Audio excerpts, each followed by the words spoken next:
Buenos días. ¿Me oís bien? Hola, buenos días. ¿Me oís? Hola. Si os parece, vamos a ir. ¿Me oís bien, verdad? Sí. Vamos a comenzar básicamente porque si no, se nos va a echar un poquito el tiempo encima y todo lo que tenemos preparado para hoy es enormemente interesante. Pues antes de nada, muchas gracias por estar aquí. Voy a empezar diciendo quién soy. Soy María del Río, formo parte soy miembro del grupo de investigación en vulnerabilidad, cuidados y salud. Y dicho esto, paso inmediatamente a presentar a las dos personas que van a estar charlando hoy en este conversatorio, en esta modalidad de conversatorio que yo creo que va a ser enormemente interesante. A la derecha, creo, del todo. No, izquierda, ¿no? Izquierda para mí. Está Maya Bacigalupe de la ERA. Ella es licenciada en Sociología por la Universidad del País Vasco. Es máster en Políticas Públicas y Sociales por la Pompeu Fabra y doctora en Salud Pública por la Autónoma de Barcelona. Actualmente es directora del Departamento de Sociología y Trabajo Social de la Universidad del País Vasco y miembro de OPIC, Grupo de Investigación de Determinantes Sociales de la Salud y Cambio Demográfico de esta misma Universidad del País Vasco. Sus áreas de investigación son las desigualdades sociales en salud, especialmente las relativas al género, aunque ha trabajado con anterioridad en otras como la salud en todas las políticas. Ella se va a enfocar fundamentalmente en aspectos tales como cómo investigar en interseccionalidad en el ámbito de la salud mental, o qué sabemos sobre efectos interseccionales en salud mental, o qué nos dice en la evaluación de políticas desde una perspectiva interseccional. A mi izquierda directa, Clara Benedicto Subirá, que es médica especialista en medicina familiar y comunitaria, máster en estudios interdisciplinares de género por la Universidad Autónoma de Madrid, estudios de posgrado en medicina psicosomática y psicoterapia breve, y actualmente es técnica del programa de promoción de salud de las mujeres en la Dirección General de Salud Pública de la Comunidad de Madrid y miembro de la Junta de la Asociación Madrileña de Salud Mental. Sus áreas de interés se enfocan en determinantes sociales, perspectiva de género y salud, violencia de género, salud mental y exclusión sanitaria. Hablará Clara tanto desde una perspectiva clínica generalista, que se pregunta por cómo se puede entender y abordar el sufrimiento psíquico en la práctica asistencial, hasta otra más poblacional de salud pública que reflexiona acerca de cómo nos ayuda en la mirada interseccional a integrar las causas de los problemas de salud mental. Bueno, a modo de introducción, podríamos decir que si bien la salud mental está emergiendo o ha emergido en el imaginario y en la agenda política, la forma en la que lo ha hecho, pues igual plantea alguna cuestión, ¿no? Lo ha hecho desde una óptica muy individualizadora y muy despolitizada, y en este contexto quizás resultaría necesario preguntarse por qué aporta la interseccionalidad en tanto marco complejo teórico-político. Y esto es un poco la idea de este conversatorio, que irá transitando entre distintos ámbitos, desde algo más micro, que alojaría cuestiones relativas a, por ejemplo, la definición de sufrimiento psíquico, a algo más intermedio, que incluiría, por ejemplo, cómo son las actuaciones en los servicios de salud, hasta algo más macro, que incluiría todo lo que tiene que ver con algo más político. Es decir, vamos a ir haciendo una cosa un poco dinámica, en todos los sentidos, creo. Y la idea es hablar de incertidumbres y cuestionamientos y también ir avanzando hacia propuestas y claves. Para comenzar, podríamos plantear cómo es posible o cómo sería posible virar la mirada, ¿no? desde este posicionamiento. Lo pregunto a ambas. Bueno, pues muchas gracias por la invitación, Pilar. Un gusto estar aquí. Muy estimulante a todos los niveles y bueno, y lo que tenemos por delante, un cierto reto también, ¿no? Nos fuimos complicando la vida, creo, mutuamente, Clara y yo, por intentar hacer algo que, bueno, nos resonara a ambas, ¿no? Y que realmente desde sitios muy diferentes, ¿no? Pero con probablemente preocupaciones comunes en torno a la salud mental, ¿no? Y cómo se está colocando tal y como decía María, ¿no? en la agenda, no solo en la agenda política, que también, ¿no? Y con sus polémicas recientes, de hecho, ¿no? En la agenda académica, en la agenda mediática, de manera muy fuerte, en la agenda investigadora, por supuesto, ¿no? Pero claro, se está haciendo de una manera absolutamente disociada, digamos, ¿no? Nuevamente entendida de una manera muy individualizadora. Y esto, pues, es un reto que tenemos por delante, cada uno desde su esfera, ¿no? Y de esto yo creo que es de lo que vamos a intentar hablar. Y de por qué, precisamente, una perspectiva interseccional, que es un marco de pensamiento complejo, al fin y al cabo, ¿no? Como hay otros, pero nos puede permitir repensarnos un poco en lo que veníamos haciendo y nos puede también dotar a veces de esa justificación quien esté trabajando en el ámbito de la investigación más epistemológica, quien esté trabajando más en el ámbito de la acción más política, ¿no? De lo que hacemos y de cómo podemos mejorar lo que hacemos, sin olvidar que lo que veníamos haciendo también tenía un valor, ¿no? En este sentido. Entonces, pues bueno, intentaremos un poco conversar, ¿no? Y a ver qué es lo que va saliendo. Y ayer, cuando estábamos repasando, lo habíamos llamado conversatorio, pero teníamos como unos límites muy nítidos, ¿no? Lo que iba a hacer cada una. Y ayer se nos ocurría en el café, mientras lo estábamos repasando, que lo que pide, ¿no? O sea, que la salud, por un lado, que la salud mental es un espacio un poco intermedio, liminal, que nos proporciona un sitio privilegiado para poder hablar del pensamiento complejo, ¿no? Y de cómo integramos las incertidumbres, porque la salud mental está muy regida por lógicas sanitarias, por un lado, ¿no? Por diagnósticos, por tratamientos, por estructuras sanitarias, pero por otro lado es algo que es totalmente inseparable de lo social, ¿no? Entonces, como que desde esa dualidad que nos obliga todo el rato a estar manejando dos carriles al mismo tiempo, podía ser como un sitio chulo, no solo para pensar la interseccionalidad, sino como para pensarla desde cada una desde nuestro sitio, ¿no? Pero intentar esto que vamos a intentar hacer hoy, ¿no? Que es intentar pensar desde distintos sitios lo mismo, ¿no? Y por eso esta cosa de este conversatorio, que vamos a intentar que sea un diálogo, pero que a lo mejor es un caos, ¿no? También como lo es el pensamiento complejo, ¿no? O sea, como vamos a intentar seguir este hilo que ha contado María muy bien, pero... Yo, antes de empezar, sí quería, porque me parece que es necesario, dejar bien claro que yo tengo la súper suerte de tener un grupo de investigación que es, o sea, lo mejor que tengo a nivel académico, la verdad, y que unas cuantas personas de ese grupo están aquí y que no es una cuestión de decir lo que no es, simplemente reconocer lo que es, que prácticamente nada de lo que voy a contar o lo que ya he compartido con Clara no ha pasado por estas mentes de esta gente, ¿no? Que me parece que quiero poner en valor porque es una realidad, no solo por posturear, ¿no? Y bueno, ya está. Y bueno, que además hemos llegado hasta aquí también porque estamos pensando esto todo el rato con otras, ¿no? En algunos espacios lo hemos pensado Maya y yo juntas, pero todo el rato estamos pensando, ¿no? En el trabajo, con amigas, como al final las amigas son del trabajo, ¿no? En fin, que esto es una cosa muy constante. Bueno, parece que es algo así como un conversatorio basado en conversatorios previos. Metaconversatorio. Pues empiezo planteando la primera de las preguntas, ¿no? ¿Ahora me oís? ¿Ahora sí? Perfecto. Es que tengo que meterme aquí con... Bien. Vale, perfecto. La primera pregunta sería la siguiente. ¿Cómo categorizamos el sufrimiento psíquico, eso que denominamos problemas de salud mental, y cómo nos aproximamos a él para descubrirlo? Adelante.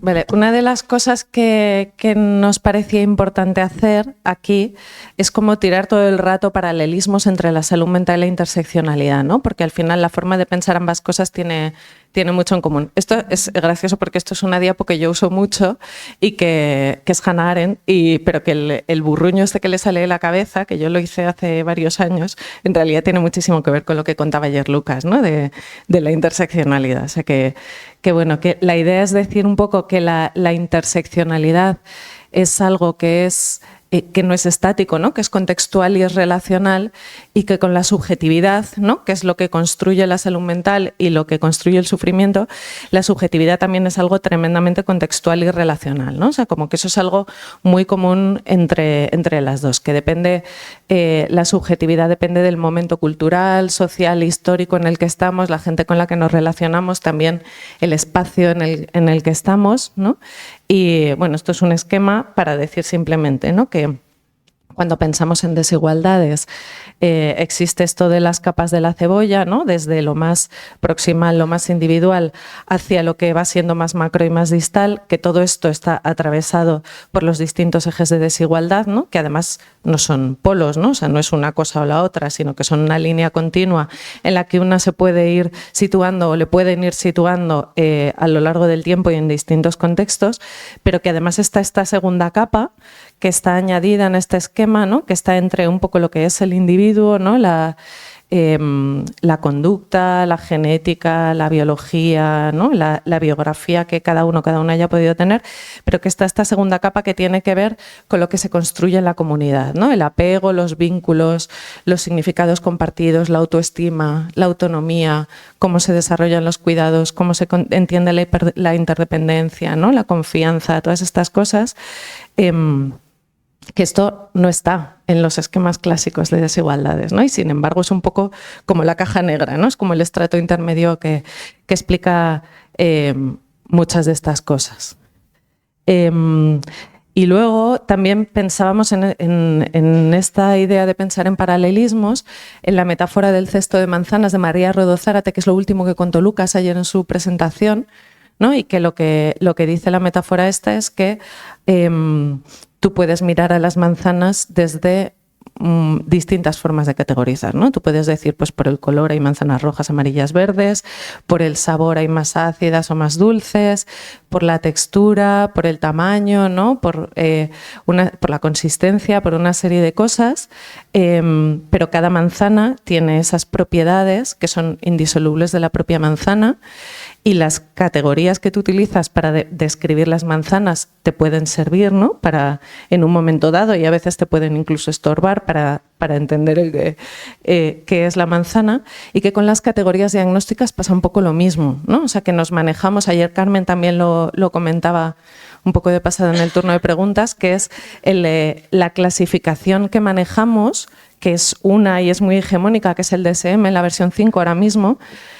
La tratamos dentro de estas lógicas sanitarias como si fuera algo objetivo, cuando no lo es en absoluto, ¿no? O sea, es una clasificación que está construida, que viene de un consenso de expertos y que su valor totalizante es muy cuestionable, ¿no? O sea, que tú puedes...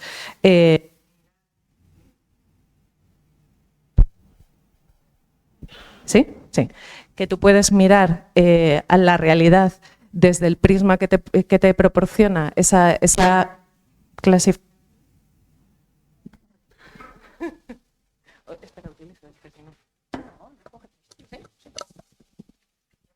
Yo creo que no sé si no funciona, o sea, que se apaga solo, perdón. Esa clasificación te proporciona un prisma desde el cual tú puedes describir la realidad y ponerle nombre, y eso puede tener algunas cosas buenas o te puede aportar algunas cosas, entre otras cosas sobre todo, que es una clasificación que casi todos manejamos, ¿no? Y que nos puede permitir a determinados niveles entendernos, ¿no? Esto luego también yo creo que Amaya lo va a hablar, ¿no? O sea, que medimos cuando decimos que estamos midiendo depresión o esquizofrenia o ansiedad, ¿no? Es un código compartido, ¿no? Entonces puede tener esa utilidad, pero que también el entender de forma totalizante una clasificación que es contextual, ¿no? Que es relacional y que está construida, nos quita, ¿no? o puede ser problemático por muchos motivos, ¿no? O sea, el DSM, las clasificaciones DSM, que además sabéis que han ido cambiando a lo largo del tiempo desde que se crearon, que el listado de la descripción del DSM ha ido engordando, ¿no? O sea, cada vez habiendo más, algunas han salido, otras han entrado, o sea, que no es algo objetivo, no es algo que se descubra, sino es algo que se piensa. Y las clasificaciones DSM tienen una utilidad limitada, por ejemplo, en cuanto a que la entidad nosológica que están describiendo tenga un pronóstico y un tratamiento común, ¿no? Que es algo que entenderíamos, decimos, si alguien es diabético, eso nos da una idea de qué es lo que le está pasando, qué hay que hacer para mejorar lo que le está pasando y un poco de qué se puede esperar de eso que le está pasando.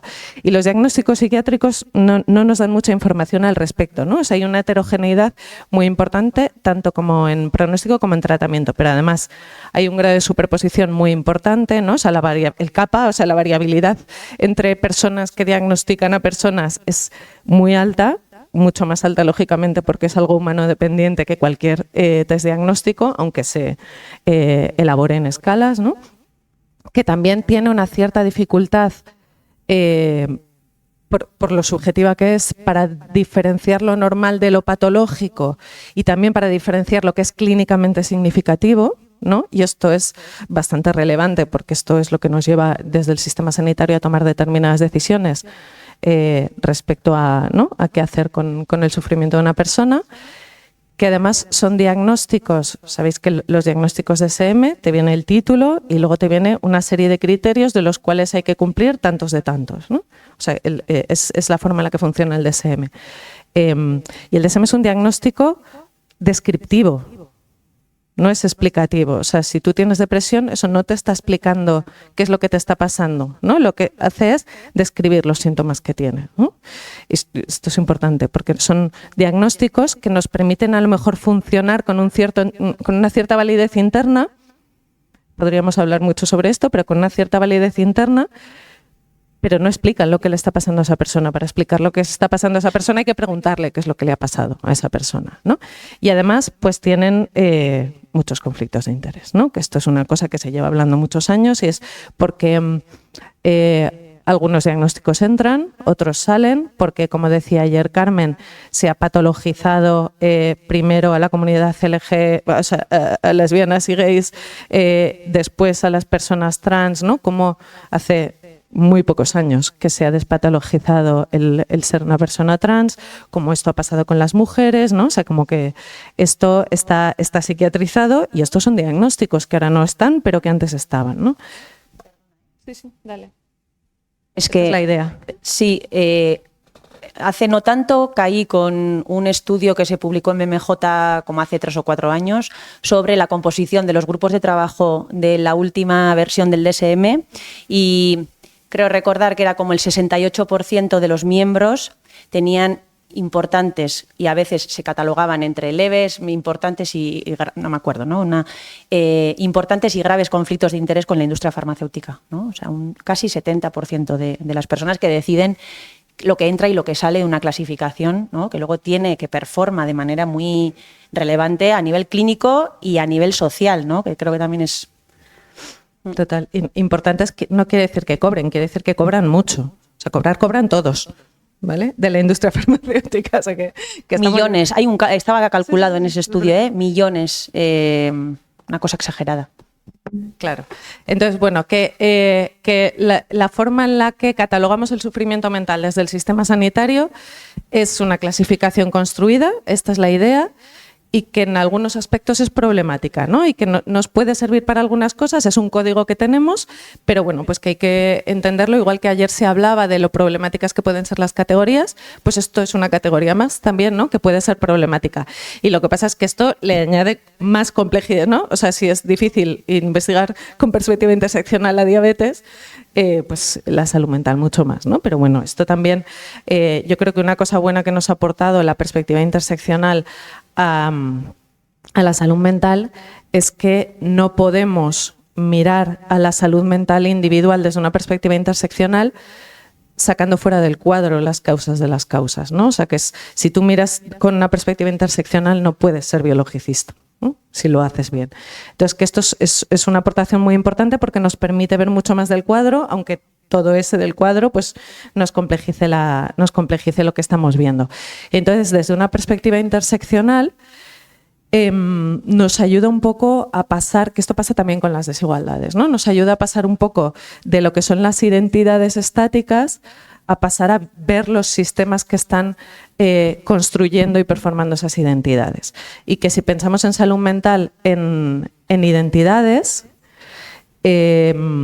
muchas veces funcionamos como si estuviéramos en un sistema binario, ¿no? Que es mutuamente excluyente, es decir, tú estás loco o no estás loco, estás deprimido o no estás deprimido, o has dejado de estarlo, o no lo estás, o no lo has estado nunca, ¿no? Como si eso fuera un interruptor. Que eso no es así, ¿no? Por lo que hemos estado hablando antes, pero que además genera una cosa lateral, que es que refuerza un poco el nosotros y ellos, ¿no? O sea, que esto también pasa con los ejes de desigualdad. Como que genera los locos o los potencialmente locos o los vulnerables a la locura son los otros, no yo, ¿no? Y eso a mí me coloca en un sitio determinado, no solo como profesional, sino como persona que no tiene sobre la cabeza el riesgo de volverse loca. O sea, que no es nada menor. Y además invisibiliza las causas comunes por las que yo, de hecho, podría volverme loca si me siguen pasando cosas, ¿no? Y además existe el riesgo, cuando uno se coloca desde la identidad, de una cosa que yo creo que lo hablábamos ayer, ¿no? Que creo que está pasando en la sociedad ahora mismo, que es que los diagnósticos generen un apuntalamiento identitario, ¿no? O sea, que desde este esencialismo del diagnóstico, ¿no? Incluso de que el diagnóstico sea una cosa totalizante que explica todo lo que tú eres y todo lo que te pasa y la totalidad de cómo tú reaccionas ante el mundo, te haga entenderte a ti y que además haya una cierta legitimidad identitaria que te proporciona la categoría, ¿no? O sea, cuando ayer Sol decía esto de qué pasa con la gente que sufre y su sufrimiento no tiene nombre, ¿no? Esto es un problema, objetivamente en nuestra sociedad es un problema, porque si tu sufrimiento no tiene nombre, eso te coloca en una situación de desventaja, mientras que si alguien le pone un nombre a tu sufrimiento, sea o no sea válido ese nombre te coloca socialmente en otro sitio, ¿no? Te da una legitimidad. Y lo que pasa es que, según qué nombre te den, ¿no? O sea, el apuntalamiento identitario no es el mismo si el nombre es esquizofrenia que si el nombre es un TDAH, ¿no? Porque hay una jerarquía dentro de los diagnósticos, donde algunos diagnósticos psiquiátricos generan muchísimo estigma y otros generan más explicación que estigma. O sea, no quiero hacer de menos ningún diagnóstico, pero sí que hay una clara jerarquía en la que tú te puedes explicar toda tu personalidad porque eres paz, pero nadie sale en redes sociales diciendo es que yo soy bipolar y eso explica la totalidad de mi experiencia, ¿no? O sea, que hay una jerarquía ahí que tiene que ver con el estigma. Mientras que si empezamos a sacar del foco la identidad, ¿no? y el individuo y el diagnóstico y vamos hacia mirar el sistema que está alrededor, que es lo que nos permite la interseccionalidad, esto nos contextualiza la responsabilidad individual, ¿no? Nos dificulta hacer educación para la salud para que tú aprendas hábitos de relajación como intervención aislada, porque eso es algo que puede llegar a ser muy violento, ¿no? Nos ayuda a poner el foco no en lo que tú estás haciendo, sino más bien en lo que te ha pasado, en qué contexto te ha pasado y qué capacidades has tenido tú para reaccionar a eso que te ha pasado, no lo que tú quieres hacer, sino lo que tú puedes hacer, ¿no? Y además favorece la politización del malestar, ¿no? Que es algo que yo creo que va a ser uno de los hilos conductores de lo que vamos a hablar hoy. Y una cosa más, estaba haciéndole señales, pero era mentira. Es con esto que hablaba del apuntalamiento identitario, ¿no? Que además algunos diagnósticos, ahora mismo no todos, antes más, ¿no? Pero algunos diagnósticos además funcionan, de hecho, como un eje de desigualdad independiente, ¿no? O sea que si tú estás atravesado por muchos ejes de desigualdad y estás en una posición muy desfavorable, es más probable que acabes con un diagnóstico psiquiátrico. Pero si además tienes un diagnóstico psiquiátrico, es más probable que estés más vulnerabilizado, ¿no? y que estés en una posición más desfavorable en distintos ejes de desigualdad, ¿no? O sea, que no es solo porque tú seas pobre y hayas sufrido un abuso infantil y seas una mujer racializada, sino que además si tú tienes un diagnóstico te van a seguir pasando cosas porque tú tienes un diagnóstico, ¿no? Y porque tienes ese grado de sufrimiento psíquico. Y lo que media esto es el estigma, ¿no? Bueno, o sea, yo creo que no está bastante claro, ¿no? Yo creo que Clara lo has explicado perfectamente, la complejidad de la materia prima, ¿no? Que intentamos manejar, y yo me lo llevo ahora al campo de la investigación en salud pública y sobre todo desde perspectiva cuantitativa, que es de lo que voy a hablar más. La materia prima es compleja. Con lo cual la perspectiva que ya decíamos antes de la interseccionalidad lo es, ¿no? Es un pensamiento que nos desafía a muchos niveles, ¿no? No nos lo pone fácil si realmente queremos ser fieles a lo que se supone que nos exige, pero aquello que observamos, con lo que nos relacionamos, lo que queremos entender, es también complejo. Y ciertamente es como ayer hablábamos, ¿no? Es como si fuera una esponja. O sea, la salud mental es ese ámbito de la salud que, a diferencia de otros, pero es cierto que ayer Isabel, Isabel Aguilar, no sé dónde estás, cuando hablaba de la salud cardiovascular, la prevención secundaria, ¿no? Y cómo ahí también se generan desigualdades y sesgos absolutamente androcéntricos en su tratamiento. Yo pensaba, ostras, si eso pasa en un área absolutamente protocolizada, ¿no? de límites mucho más claros, ¿no? Probablemente donde la medición de síntomas que predigan un outcome, ¿no? Sea mucho más... Pero claro, ¿la salud mental qué es? Es que la salud mental es una construcción social de comienzo a fin, ¿no? Y en este sentido genera mucha inseguridad. Todo el rato genera inseguridad, ¿no? Esto lo hemos hablado con mucha gente, ¿no? Hablar de salud mental no sabes bien qué estás hablando. Cuando yo observo, y os voy a poner figuras que hablan de que las mujeres, tienen 2 veces más prevalencia de diagnóstico de depresión, o que puntúan 3 veces peor en cualquier escala de salud mental. ¿Esto qué quiere decir? Es que no es claro qué quiere decir, ¿no? Porque al final, y me parece que traía en algún sitio. Sí, traía aquí, no, aquí no, una definición de una psicóloga cultural, ¿no? Se llama Jane Marecek y habla, y es un ejemplo, dice: la depresión no es algo que las personas tienen, ¿no? Sino, y esto me parece lo interesante, ¿no? Es el conjunto de prácticas que culturalmente autorizamos a las personas para que manifiesten un malestar. Ostras, y esto es mucho más complejo, ¿no? Y anida muy bien con la perspectiva interseccional, de hecho. Pero claro, esas autorizaciones que damos a las gentes para mostrar su malestar son diferentes en función de por qué ejes estén atravesadas. Y lo que a las mujeres les dejamos y autorizamos respecto a qué les permitimos o exigimos a los hombres es absolutamente desigual. Con lo cual, una figura que compare hombres y mujeres en términos de diagnósticos de depresión no nos está diciendo prácticamente nada más que esto, ¿no? Que son esas personas que acaban en el sistema de salud expresando un malestar que ha sido autorizado a expresarse de tal manera, pero poco más en términos de cómo es su salud mental.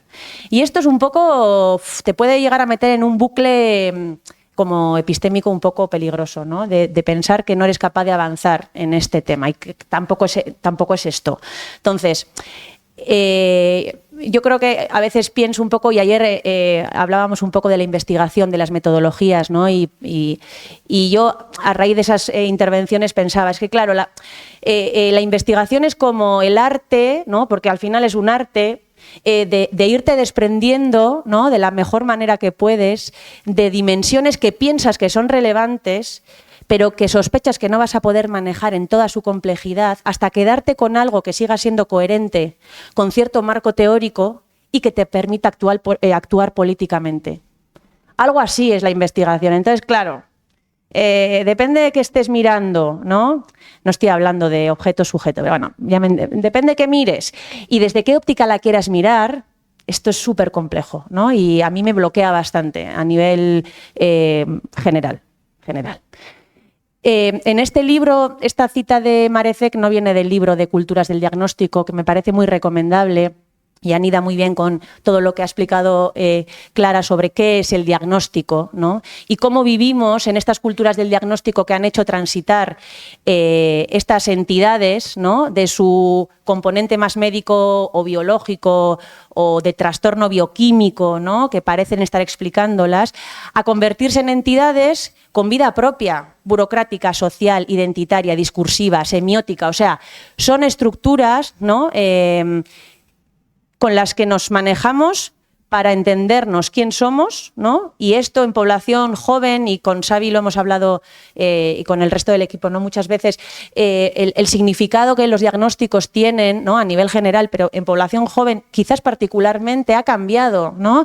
Y son esquemas de entendernos mutuamente, de comunicarnos en lenguajes que nada tienen que ver con lo que médicamente igual significa tener un diagnóstico, o un TDAH, o un PAS, o lo que fuera, ¿no? O una esquizofrenia. Complejidad añadida para mí a todo esto, ¿no? Y además, o sea, que creo yo que no es casual que esto nos pasa a casi todo el mundo en la sociedad, pero que no es casual que esto sea un fenómeno que está pasando sobre todo en población joven, ¿no? Pues, o sea, ¿qué oportunidades no tienen, sino qué oportunidades se les está dando a los jóvenes, a las jóvenes, para poder explicarse, ¿no? Para poder descubrir quiénes son en sociedad, ¿no? Para relacionarse con los demás, ¿no? Sin estar totalmente presionados para definirse en cada momento, ¿no? Para saber quiénes son y qué es lo que quieren hacer desde el minuto uno, ¿no? O sea, como que esa exigencia social, esa falta de futuro, ¿no? O sea, todo lo que está pasando en la sociedad tiene que ver con esa necesidad de definirse de alguna manera, ¿no? Y de usar las herramientas que tienes al alcance, yo creo. Efectivamente. Y nuevamente, por tanto, no, es evidente que la salud mental, porque es esa esponja tan poco definida en contornos, ¿no? Pero a la vez tan sensible a que esté influenciada por todos estos determinantes sociales de la salud con los que tradicionalmente hemos trabajado, ¿no? Y quizás hasta hace relativamente poco lo hacíamos de una manera muy unidireccional y a veces estrecha en mirada, y ahora lo intentamos hacer de una manera más compleja, de forma interseccional, pero en todo caso hace tiempo que sabemos que la salud mental es ese indicador de la salud que es más sensible, por esa esponjosidad probablemente, al efecto de estos determinantes o de estos ejes, ¿no? Y hay evidencia a través de las crisis, ¿no? De cómo el primer indicador que podemos observar como consecuencia del empeoramiento de las condiciones de vida de las poblaciones es la salud emocional, es la salud mental. Y bastante tiempo después se van deteriorando otros indicadores de salud más física, ¿no? Con lo cual, es bonito porque a la par que complejo, la salud mental permite muy bien la entrada de estas miradas complejas por todos estos elementos que estamos diciendo, ¿no? Y yo quería añadir que la interseccionalidad, claro, también nos aporta esa capacidad de preguntarnos la otra pregunta, ¿no? Esa pregunta que hasta ahora no había emergido, esa sensibilidad analítica de la que creo que también habla María Rodó. Y es cierto que nos hemos manejado con, digamos, ¿no? Nos hemos manejado con marcos que han sido de mucha utilidad, pero que eran limitados, ¿no? Que nos iban permitiendo identificar cositas, pero probablemente no en su conjunto el pedazo de elefante, ¿no? Que teníamos y que tenemos en el centro del salón. Y probablemente estos determinantes, estos modelos de los determinantes, les ha faltado, además otras muchas cosas, ¿no? Les ha faltado esa capacidad de mirar a esas estructuras de opresión que en última instancia son las que van generando cómo todas estas capas de cebolla se han ido ordenando de esa manera, ¿no? Y ese es elefante, esas son las estructuras de opresión, ese es elefante, ¿no? Y es curioso porque voy a contar dos anécdotas muy recientes sobre por qué creo que la perspectiva interseccional también nos tiene un poco que dar la legitimidad investigadora para hablar de estas estructuras de opresión cuando discutimos nuestros artículos. O sea, no tenemos que tener miedo a hablar de sistema capitalista, de sistema heteropatriarcal o de cualquier otro eje o de racismo, de cualquier otro eje de opresión cuando interpretamos nuestros resultados. Y cuento lo que nos pasó y lo cuento... ¿O no lo cuento? Sí, lo cuento. Lo cuento a raíz de un artículo que recientemente ha liderado Xavi Martínez con otra serie de personas de OPIC.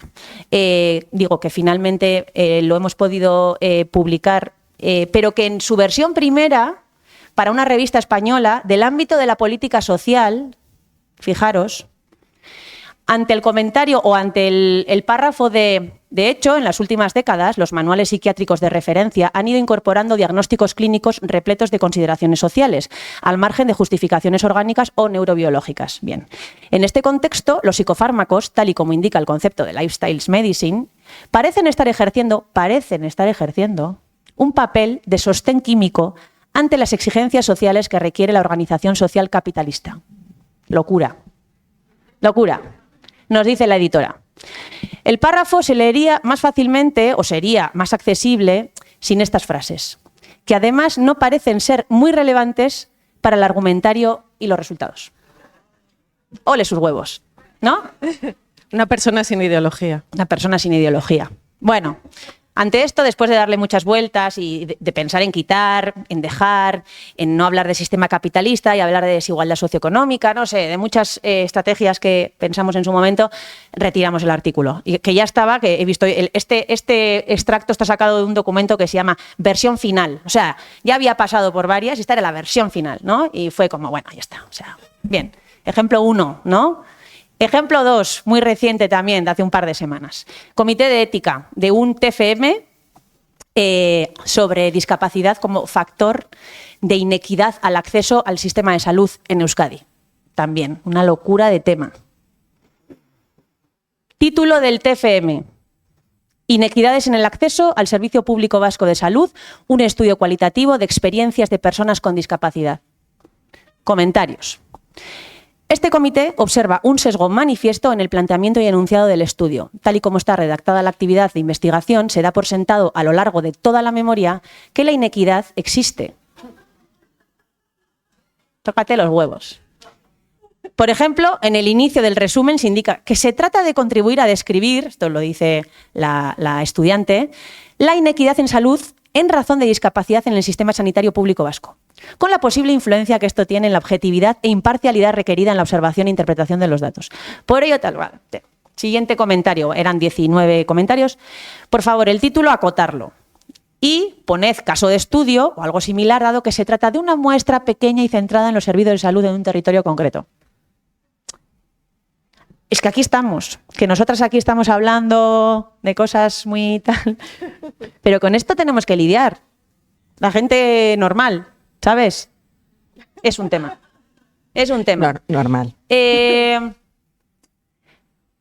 Sí, no me decías nada, ¿no, María? ¿O sí? No. Pues ya está, pues entonces luego el resto de cosas más adelante. Sí, avanzamos.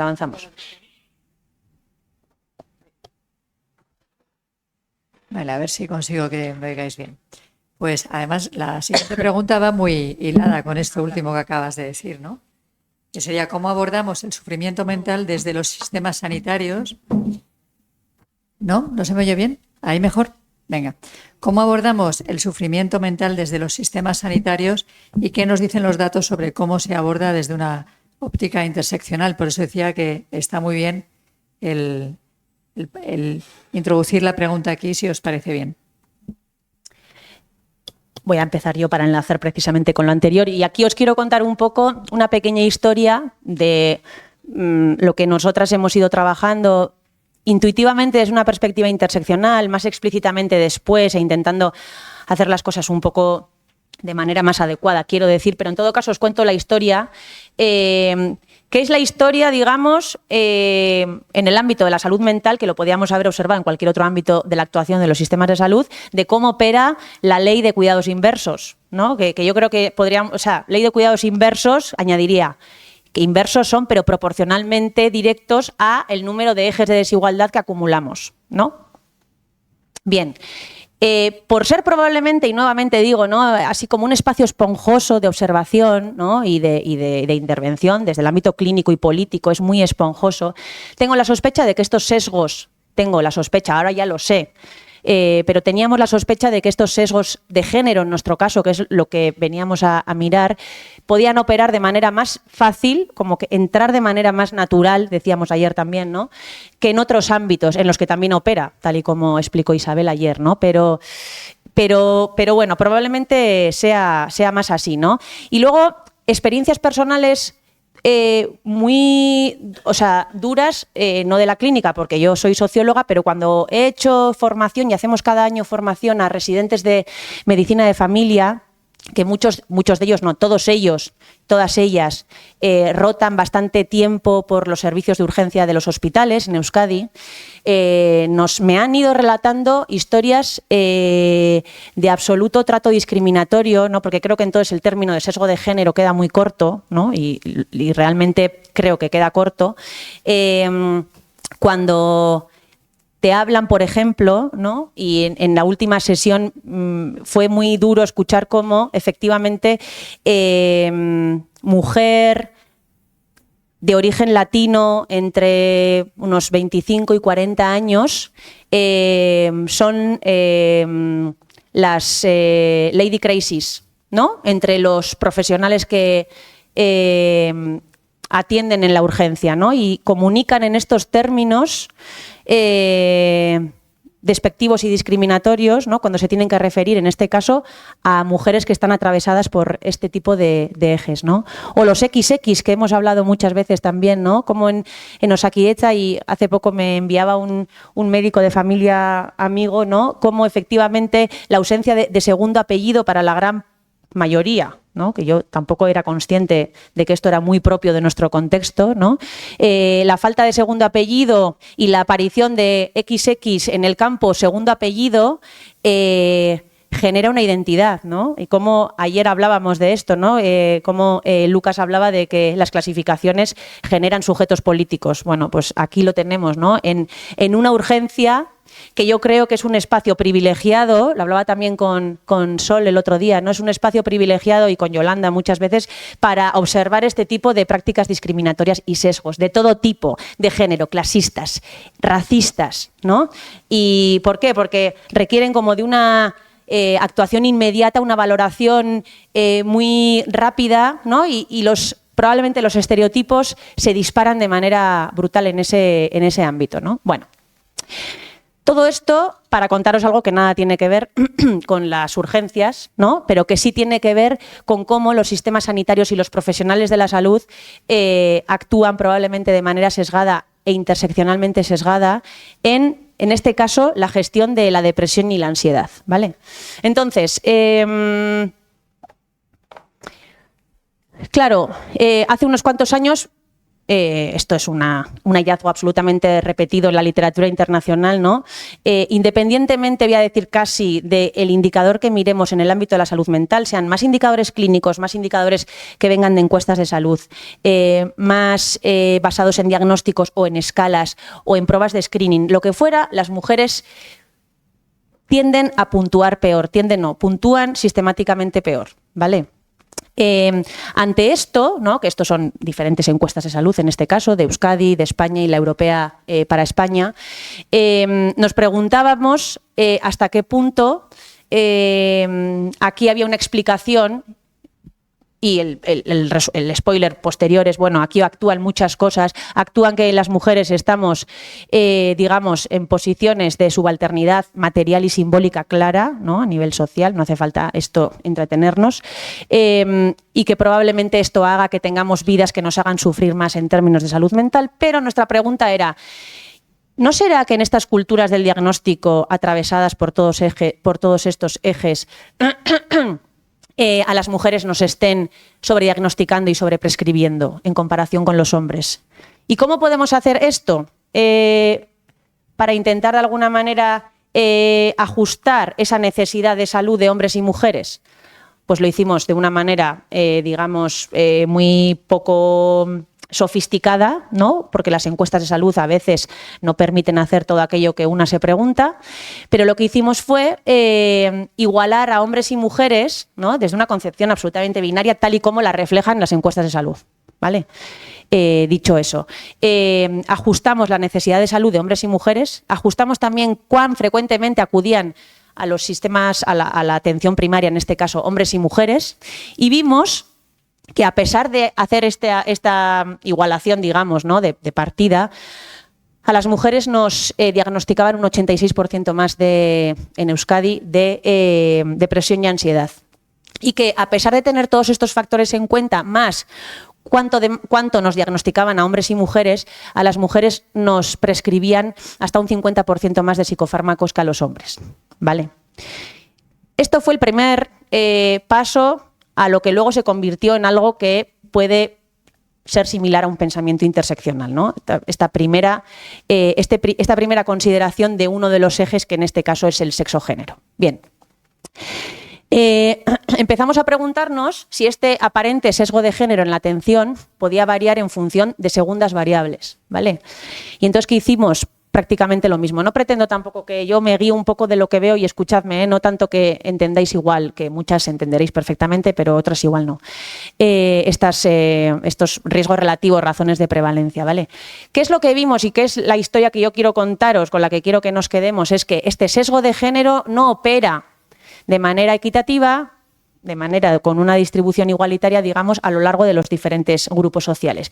Que a medida que la población envejece, este sesgo opera de manera mucho más fuerte, ¿vale? Y que a las mujeres mayores endiñamos muchísimo más diagnóstico de depresión y ansiedad y muchísima más prescripción que a los hombres a igualdad de necesidad, siendo que esto de igualdad de necesidad es una falacia, porque ya hemos dicho antes que la salud mental como concepto, pero también el origen de la mala salud mental en hombres y mujeres son dos películas. Es como si estuviéramos comparando en realidad cosas absolutamente diferentes. Pero bueno, permitidme avanzar porque si queremos poner datos y dimensión cuantitativa a un problema, pues tienes que comerte con patatas todas estas ya pero, que se te van como surgiendo como bocatas, ¿no? Entonces, más intensidad de sesgo de género a medida que aumenta la edad. Y otro hallazgo que para mí fue interesante y que en análisis posteriores con otras encuestas lo hemos ido corroborando, digamos, que esto no opera igual cuando analizamos, nivel socioeconómico, que en este caso está el nivel educativo como variable, digamos, de estratificación social. Y lo que veíamos es que el sesgo de género que se produce en la prescripción de psicofármacos no ocurre en poblaciones socioeconómicamente más aventajadas, ¿no? Ayer hablábamos un poco de esto, qué puede pasar, ¿no? Para que en una consulta, porque esto os tenéis que imaginar una consulta a la que llegan pacientes y hay un profesional y cada uno lleva sus mochilas cargadas de influencias derivadas de los ejes que les atraviesan y por los cuales se han o no se han deconstruido, ¿no? No solo son cuántos ejes me cruzan, sino también cuánto he pensado en los ejes, ¿no? Entonces, en esa confluencia de mochilas ocurren cosas y probablemente compartir códigos culturales similares y la percepción del otro como más similar probablemente haga, esto por una parte, por parte del profesional, ¿no? Haga que la actuación ante un mismo caso sea diferente. Pero hablábamos eso. Sí, o sea que al final el poner pastillas es una herramienta más del abanico de herramientas que hay, que es la herramienta que más se usa por razones comerciales, pero también por una percepción de qué es lo más taxativo, ¿no? De qué es lo más rápido, de qué es lo que es una percepción tanto profesional como social, ¿no? Porque al final el código es muy compartido, como decía Maya al principio, y que la posibilidad de que a ti como profesional se te ocurra o de que la persona que está sufriendo venga demandando, por ejemplo, una solución contextualizada o una psicoterapia, depende de que la persona lo haya pensado, depende también de que tú como profesional veas a la persona como un igual que es capaz de sostener y llevar una psicoterapia, ¿no? Que esto tiene que ver con los cuidados inversos, ¿no? Con esto de que tratamos mejor a la gente que es igual, que percibimos que es igual que nosotros, no tienen por qué ser iguales. Pero tiene también que ver con la exigencia de restablecimiento, ¿no? O sea, como que si hay una percepción de dame algo para poder dormir porque mañana tengo que volver al trabajo, ¿no? Esto es un razonamiento que es muy clase dependiente en este caso, ¿no? O sea, que hay una serie de factores ahí que empezamos a teorizar, o sea, que esto lo que hace es como poner la luz sobre el fenómeno, ¿no? Y luego hay que teorizar, habrá que hacer cualitativa, habrá que ver lo que... ¿no? Efectivamente, ¿no? E intentando dar un pequeño pasito hacia adelante, con los últimos datos disponibles de la ENSE, bueno, encuesta europea para España de 2020, intentamos ver un poco si digamos, la exposición combinada de haber nacido en España o ser extranjero, además de la clase social dividida entre manual o no manual, bueno, aumentaba, digamos, el riesgo de recibir un sesgo de género, interpretando que esto es sesgo de género, que yo creo que aquí hay también más cosas, pero yo lo estoy simplificando mucho. Hasta qué punto la intensidad de la actuación del sesgo de género podía aumentar. Y bueno, los resultados más o menos se observan por sí mismos, ¿no? Población extranjera pobre o manual, de clases manuales, muestran mayor exposición inicial, aunque después, según se van ajustando los factores, se va reduciendo esa intensidad del sesgo de género, que se observa en el último grupo de columnas, digamos, ¿no? Que son las que a priori parten de un riesgo, de una razón de prevalencia mayor, pero sin embargo hay otro hallazgo interesante, ¿no? Que aquellas mujeres pobres nacidas en España parten de un riesgo más bajo, lo tenéis aquí, ¿no? Un riesgo de ser, en este caso, prescritas psicofármacos en relación a los hombres a misma necesidad, más bajo que las extranjeras manuales, pero sin embargo, digamos que incluso eliminando aquellos factores que podrían explicar las diferencias entre hombres y mujeres, ¿no? Como cuánto vamos al médico, nuestra edad y cuánto diagnóstico tenemos, esa desigualdad se mantiene. ¿Vale? Es el único grupo que mantiene esa desigualdad. Mujeres españolas de clase social manual. Bueno, esto lo estamos analizando con otras bases de datos que tienen Ns muchísimo más grandes, ¿no? Sobre todo es Maite Campo la que lo está trabajando con datos de BDCAP que ayer salieron en bastantes ocasiones y bueno, pues nos dan esta tranquilidad de la N grande, ¿no? Que por otra parte da la inseguridad de que todo lo que observa siempre es significativo a nivel estadístico, pero puede ser muy poco relevante a nivel político o clínico, ¿no? Depende de dónde lo quieras tú situar la interpretación, pero que en todo caso siguen marcando, ¿no? De forma interseccional estos gradientes, en nuestro caso, que era el interés sobre estos sesgos de género en la atención a la depresión y a la ansiedad, ¿no? En este caso hablando de prescripción de psicofármacos. No tengo nada más que decir. Vale, pues... Y intentando pensar lo mismo, ¿no? O sea, ¿qué hace el sistema sanitario con el sufrimiento psíquico? ¿Cómo reacciona? ¿Y cómo podría pensarse de una forma distinta, ¿no? Integrando una mirada interseccional, como que pensaba como en estas tres, ¿no? En estas tres cosas, ¿no? O sea, por un lado, en cómo son los lugares físicos de sanitarios y de cuidados y qué uso se hace de esos lugares, ¿no? Las prácticas y las relaciones que se establecen. Entonces, esto es un esquema muy clásico, ¿no? El Tanahashi, pero que creo que es muy útil para, una vez más, descentrar de las identidades y pensar en los sistemas, ¿no? Y además para pensar en esto que se habló varias veces a lo largo del día de ayer, que es no solo quién viene, sino quién se está quedando fuera, ¿no?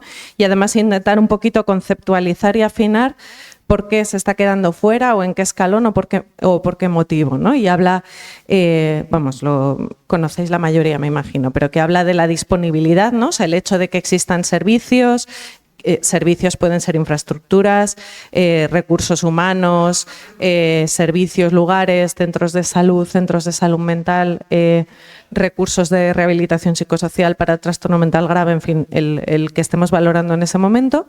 La accesibilidad tiene que ver con si se puede llegar a esos servicios y que pensamos mucho en la accesibilidad física, que la pensamos siempre con la discapacidad, pero me parece interesante con lo que decía Maya de las mujeres mayores, ¿no? O sea, como que la edad es un eje que raramente pensamos como un eje relevante, ¿no? Y sin embargo, por ejemplo, para la accesibilidad, pues muy probablemente, por lo menos en nuestro entorno, súper relevante. Pero que también está la accesibilidad administrativa, ¿no? Que tiene que ver con si tenemos o no tenemos un sistema sanitario universal, ¿no? O sea, si hay... y universal quiere decir que no hay un criterio preestablecido que tú tienes que acreditar previamente a que se te brinde atención, ¿no? Esto no pasa. O sea, los criterios pueden ser... La puerta para entrar puede ser más estrecha o más ancha, pero si hay una puerta, o sea, si hay que cumplir unos criterios, eso no es un sistema universal.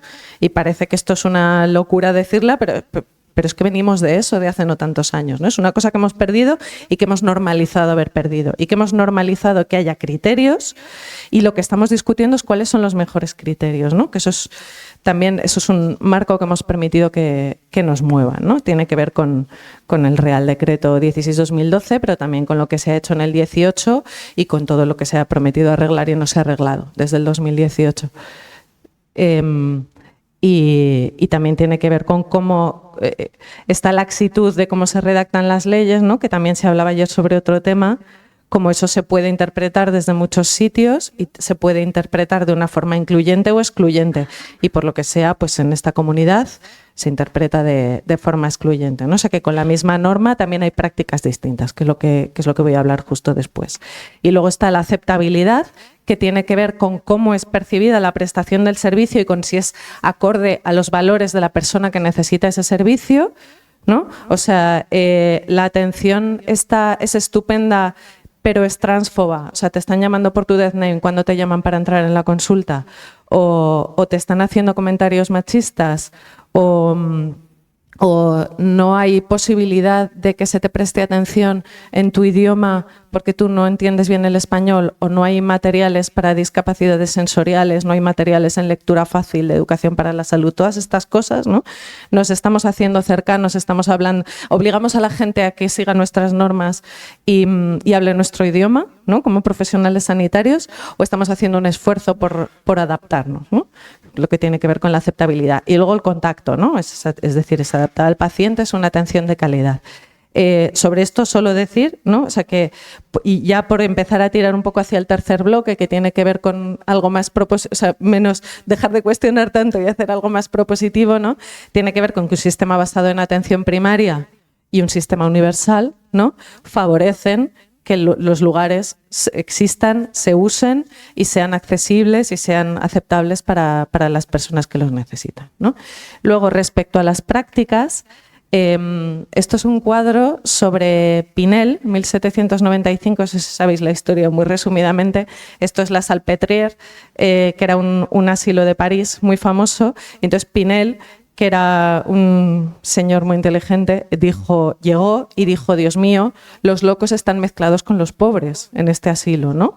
Hay gente que no tiene casa, hay gente que no tiene ninguna red y que está aquí y que está en un rincón, pero también hay gente que delira, ¿no? No puede ser que toda esta gente esté mezclada, porque los problemas que tienen no son los mismos. Entonces lo que hace Pinel es literal y metafóricamente romper las cadenas, ¿no? O sea, y esto es una cosa muy fundacional de la psiquiatría y posteriormente de la nosología psiquiátrica, ¿no? Porque Pinel lo que hace es sacar a los locos de los asilos para empezar a tratarlos como locos, en el buen y en el mal sentido, y esto es lo que deviene en la creación de los manicomios, en las contenciones físicas, en la psicopatología, o sea, en todo lo que conocemos ahora, ¿no? Como la institución psiquiátrica. Y esto es, como decía Lucas ayer, ¿no? Esto es un ensamblaje terrorista también, ¿no? Porque hay una acción doble de liberación, pero de generación de unas nuevas cadenas, menos obvias que las cadenas literales, ¿no? Que tienen que ver con las contenciones físicas, tienen que ver con la contención química, tienen que ver con el poder social del diagnóstico, ¿no? Como ha explicado súper bien Amaya antes, que eso también son otro tipo de cadenas, ¿no? Y es un ensamblaje, una cosa no puede tener lugar sin la otra. O sea, cuando hablamos de la institución psiquiátrica, yo no me estoy refiriendo a los psiquiatras, me estoy refiriendo al sistema sanitario, a toda la gente que estamos aquí, la gente que investiga sobre trastornos mentales desde ese marco, ¿no? O sea, en la institución psiquiátrica somos todos y todas, ¿no?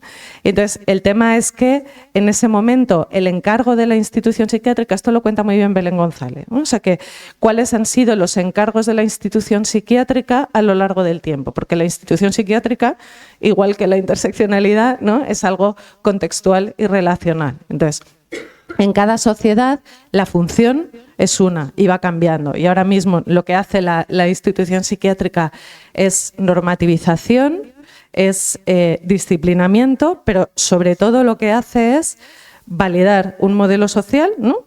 Justo lo que poníais en la introducción, ¿no? del artículo que a alguien le pareció fatal. Validar un modelo social a través de patologizar lo que es anormal o lo que es disidente y a través de individualizar problemas estructurales. Y decir, el problema no es que estés amenazada de desahucio y hayas sido una víctima de violencia de género y que tengas que sostener a 2 hijos con una renta mínima que además están amenazando con quitarte porque te faltan papel, ¿no? El problema no es ese, el problema es que tienes un trastorno ansioso depresivo. Esto no es inofensivo y es muy útil al sostenimiento de un sistema, ¿no? O sea que esto es un encargo de la institución psiquiátrica de la que todos en mayor o menor medida participamos y es un ensamblaje terrorista y es una práctica que es habitual con grados diversos, evidentemente, y probablemente no con una intencionalidad explícita, pero también de la que participamos.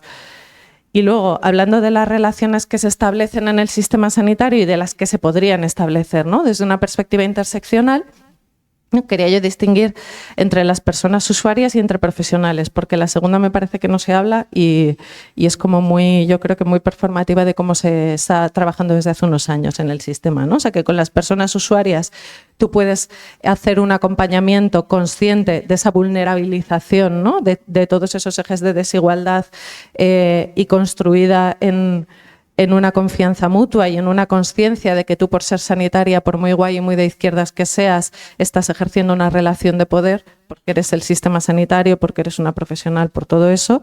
Integrar eso, tener cuidado con eso, o puedes esperar sumisión, conciencia de enfermedad, tratamiento involuntario, ¿no? y coerción y despersonalización. Hace unos meses hubo un acto en el Ministerio de Sanidad donde la presidenta de una sociedad científica psiquiátrica decía: atamos enfermedades y no enfermos.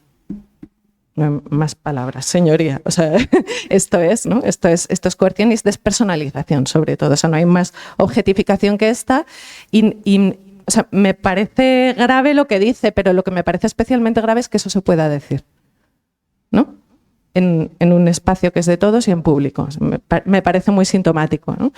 Y sobre todo con las personas usuarias, una cosa que se señaló también ayer, ¿no? Respecto a la injusticia epistémica, o sea, que hay unos saberes que tienen que ver con lo profesional, que tienen unas fortalezas que son problemáticos por todo lo que llevamos hablando todo este rato, pero que también hay unos saberes de gente que es experta por experiencia y que además esto se está empezando a regular. En algunas comunidades hay expertos por experiencia trabajando en la red de salud mental, en algunas sociedades científicas están empezando a afiliar como socios profesionales de la red de salud mental, y esto es digo porque yo soy socia y me parece una cosa muy meritoria y que hay que decir, ¿no?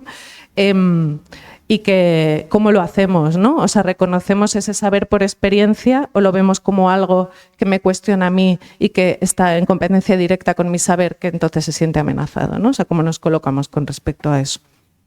Y por otro lado, cómo nos relacionamos entre profesionales, ¿no? O sea, que en el sistema sanitario esto es un hecho y yo lo digo con mucha claridad porque yo soy médica. La medicina es la cúspide de la pirámide alimenticia en el sistema sanitario. Hay una relación de poder clara con todos los demás colectivos profesionales que además luego tienen jerarquías entre sí también. Y mi sensación en los últimos años es que para resolver esta relación de poder lo que se está haciendo es tender a los acercamientos profesionales. Es decir, en lugar de si hay una persona que está aquí y otra que está aquí y yo digo, mira, yo no quiero estar abajo y no quiero que tú estés arriba, en lugar de decir, oye, vamos a tirar este podio, lo que hacemos es, espera que me voy a subir contigo, ¿no? Y entonces la lógica es un poco a ponerse en valor delimitando las competencias con tiralíneas, ¿no? A mí me parece que creo que hay que poner en valor las competencias diversas que tienen los distintos profesionales del sistema sanitario. Creo que eso es fundamental. Creo que los médicos, las médicas tenemos que ceder poder y organizarnos de otra forma, pero que estos acercamientos profesionales lo que generan es una lógica como muy parcelada y muy lo contrario de lo que es la interseccionalidad, ¿no? Y desde la que es imposible trabajar en equipo, porque hay una línea y el otro es un otro. y no es posible, eso niega la existencia de un espacio intermedio.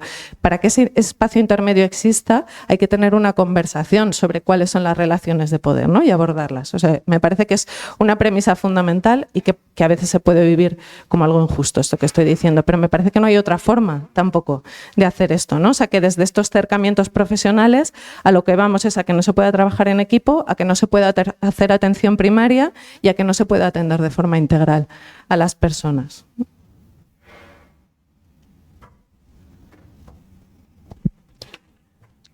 Pues vamos avanzando poquito a poco hacia lo macro. Y en este sentido, la última de las preguntas sería cómo, ante esta perspectiva, diseñamos, implementamos y evaluamos políticas en salud mental que tengan una perspectiva interseccional. Bueno, ahora es cuando os decimos cómo hay que hacerlo. No. En esta dificultad un poco que teníamos, ¿no? Cuando las veces que hemos quedado para preparar esta mesa, Maya y yo, y luego para contarles lo que queríamos hacer, era un poco como en acabar todos estos dilemas, ¿no? Todas estas incertidumbres que nos genera, cómo podemos empezar a pensar en resolverlos, ¿no? No cómo podemos resolverlos, sino cómo podemos empezar. Y a mí automáticamente me salía a pensar en Rawls, ¿no? Que también es un marco muy clásico, pero que nos da un poco claves para salir de esta cosa individual y de la identidad, ¿no? Que pasa un poco este cambio de foco, no preguntarse por qué una persona tiene un problema, por qué una persona tiene un sufrimiento psíquico, sino por qué hay colectivos o poblaciones que tienen más sufrimiento psíquico, o más diagnósticos, o más prescripciones, ¿no? que otros colectivos, ¿no? O sea, hacer una mirada más poblacional para intentar mirar de otra forma a lo que está pasando. Estos cuadros están fusilados directamente de un artículo que escribió Pedro Gullón para un libro que os recomiendo mucho, que se llama Transformar los barrios para evitar el sufrimiento psíquico, que editó la en el 22 y que está de descarga libre, o sea que metéis el título en Google y os lo podéis descargar. Y la historia es un poco esto, ¿no? O sea, como qué hacemos a un nivel, digamos, más de planificación, ¿no? Porque hemos ido ya transitando lo más micro y lo más meso, a un nivel de planificación, ¿qué estrategias podemos desarrollar, ¿no? Se puede hablar de priorizar lo frecuente, ¿no? Lo que se viene a llamar ahora mismo el trastorno mental común, en esta jerga clasificatoria, que al final dices, bueno, pues si es tan común, ¿no? Y si tú te pones a mirar porcentajes que te dicen porcentaje de personas con ansiedad que consultan en atención primaria o porcentaje de personas que cumplen escalas de ansiedad o de depresión en las encuestas poblacionales, pues los porcentajes son muy escalofriantes y dices, bueno, a lo mejor qué curioso, ¿no? Que esto sea tan frecuente y además también entramos ahí en que lo frecuente tiene que ver con lo que nos pasa a todas, pero también con lo que está de moda y con lo que se permite performar, ¿no? Como ha dicho Amaya, que esto no vamos a ahondar. Otra estrategia sería priorizar lo grave, ¿no? Intentar contrarrestar la ley de cuidados inversos y decir, bueno, pues la gente que lo está pasando peor, ¿no? Que es lo que llamamos el trastorno mental grave, los diagnósticos que se sabe que tienen no sé cómo decir esto, pero una tendencia a la cronicidad, ¿no? Con todas las comillas y banderas rojas que tiene esto, ¿no? Que además tienen una gran necesidad de recursos y de acompañamiento, de una atención integral y de que el sistema sanitario esté pendiente de ellas, ¿no? Y esto contrarrestaría un poco la ley de cuidados inversos, ¿no? Priorizar sobre todo a estas personas. O podemos desarrollar estrategias más poblacionales que aborden un poco lo que nos está pasando a todas, ¿no? Lo que puedo tener yo en común con una persona que tenga un diagnóstico de TDAH y que lo esté pasando mal, o con una persona que tenga un diagnóstico de esquizofrenia y lo esté pasando mal. Que sería una salud mental en todas las políticas, ¿no? Esto no lo quiero pintar como una cosa excluyente, ¿no? Como una o la otra, pero sí como visualizar muy claramente cómo la tendencia del sistema sanitario en general es hacer estrategias de prevención de alto riesgo, ¿no? Y esto es necesario, ¿no? A las personas más vulnerables, a las personas que lo están pasando peor, hay que hacerles más caso que a las demás. Eso, desde mi punto de vista, no es cuestionable, pero que también, si esa es la única estrategia, pues nos vamos a quedar muy cortas, ¿no? Precisamente porque estamos hablando de todas estas cosas que están en común. Y salud mental en todas las políticas implica identificar lo mejor posible las causas de las causas y abordarlas, ¿no? Con esto del universalismo proporcional, ¿no? que decías tú ayer en el café. Que por poner un ejemplo, hay estudios de Estados Unidos que decía, es de hace unos años, es en un periodo entre el 2009 y el 2016, que vieron que una subida del salario mínimo o sea, cada dólar subido el salario mínimo se estimaba que disminuía un 1,9% la tasa de suicidios, ¿no? De forma que en ese periodo de 7 años, del 2009 al 2016, se estimaban que con la subida del salario mínimo que se había hecho, se habían prevenido 8.000 suicidios. Esto es salud en todas las políticas. Podría poner muchos ejemplos, pero... Igual te importa que... Sí, porque me parece que este tipo de políticas con mirada de equidad universales, pero implícitamente dirigidas o, digamos, más intensamente dirigidas a poblaciones con mayor necesidad, tienen estos efectos de los que hablas en términos de salud mental. A menudo, ¿qué pasa? Que cuando hacemos políticas de promoción, ¿no? Que es esto, porque al final subir el tanto por ciento del salario mínimo u otro tipo de políticas mucho más estructurales, muchas veces no están de la mano de quienes estamos aquí, pero sí políticas muchas veces de promoción que muy bien intencionadamente se diseñan con una mirada universal y que cada vez más sabemos que esa mirada universal lo que puede muy probablemente hacer es exacerbar las desigualdades. Y hay luego vuelves a tú, ¿sí, no? Hay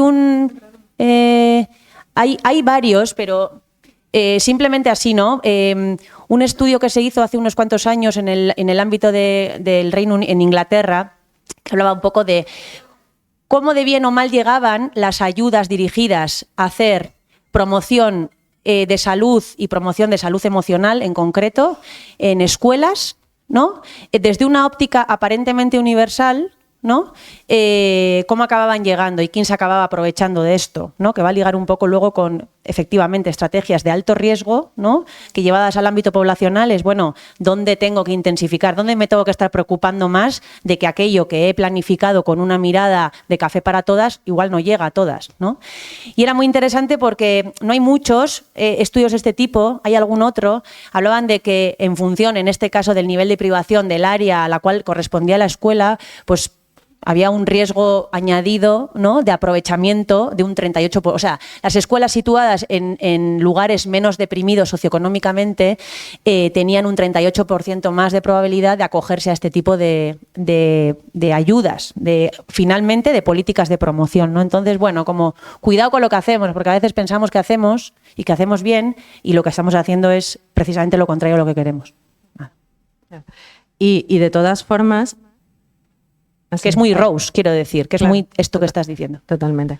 Y además, incluso las de prevención de alto riesgo claramente se pueden hacer con una perspectiva interseccional, ¿no? O sea que por ejemplo, esto se ha hablado políticamente en algún momento y no ha salido adelante, pero el que exista un permiso, igual que tú tienes un permiso para acompañar a un familiar ingresado o que le están haciendo operación quirúrgica, que exista un permiso para acompañar a alguien en riesgo de suicidio, ¿no? Esto es una estrategia claramente de prevención de alto riesgo que no es patologizante y que lo que hace es intentar dar alternativas, ¿no? Alternativas, no solo alternativas al suicidio, sino alternativas a la gestión clásica del suicidio, que muchas veces tiene que ver con medicación, con ingresos involuntarios y con unas vigilancias que tienen sus problemáticas y que tampoco le funcionan a todo el mundo, ¿no? Y luego la otra cosa que yo quería contar es un poco esta cosa que a nivel de políticas está muy, no se utiliza mucho, ¿no? El concepto del empoderamiento para la promoción y la prevención y el enfoque de activos en salud como la respuesta definitiva, ¿no? Como en lugar de tener una mirada patologizante, lo que vamos a hacer es tener una mirada de activos, pero en realidad es como si en lugar de mirar por el cristal derecho miro por el cristal izquierdo, pero con las mismas gafas, ¿no? O sea que una cosa es o sea, que el control sobre la propia vida y sobre lo que pasa a tu alrededor es algo que claramente es un determinante de la salud mental, no solo individual, sino en las comunidades, ¿no? Comunidades que tienen mayor control colectivo son comunidades más sanas, pero esta cosa el concepto del empoderamiento, ¿no? Se tiende a utilizar como un artilugio retórico, ¿no? Como para decir que tienes que hacer lo que tú puedas para adaptarte a lo que hay, ¿no? Y a mí me gusta mucho, yo voy a contaros ahora un poco por encima, no mucho más por encima de lo que merece el marco, pero un marco que ha conceptualizado Jenny Popai con su grupo de investigación en Lancaster, que abajo os pongo el artículo, pero que os pongo una cita que me parece, bueno, 2 trozos del artículo, ¿no? Que me parece que dice el concepto contemporáneo de empoderamiento, de las iniciativas de empoderamiento en comunidades con desventajas, ¿no? Dice que se restringe a un inward gaze, que es como mirar desde fuera a la comunidad, como solo tener en cuenta lo que hay dentro de la propia comunidad, un poco en plan apáñatelas, ¿no?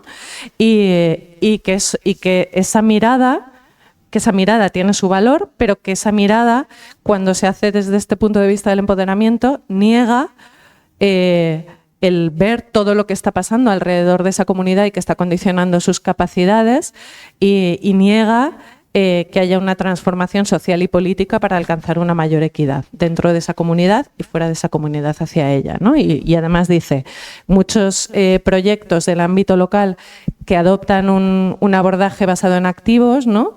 Y cuyo objetivo es cambiar comportamientos y estilos de vida individual, en este caso conductas, ¿no? Pero bueno, lo podemos entender a todos los niveles. Si el objetivo es un enfoque de activos basado en cambiar conductas y comportamientos y estilos de vida, pero no estamos teniendo en cuenta los determinantes estructurales que condicionan las capacidades de tener hábitos saludables o las capacidades de tener determinadas conductas, esto lo que estamos haciendo es decirle a los individuos que se tienen que adaptar a condiciones de desigualdad estructural y además a muchos años de desinversión pública. Es como, mira, el sistema no llega, apáñate tú, y además apáñate tú con esta óptica de tú puedes, ¿no? O sea, vamos a negar que hay cosas que están negando o condicionando tu capacidad de poder.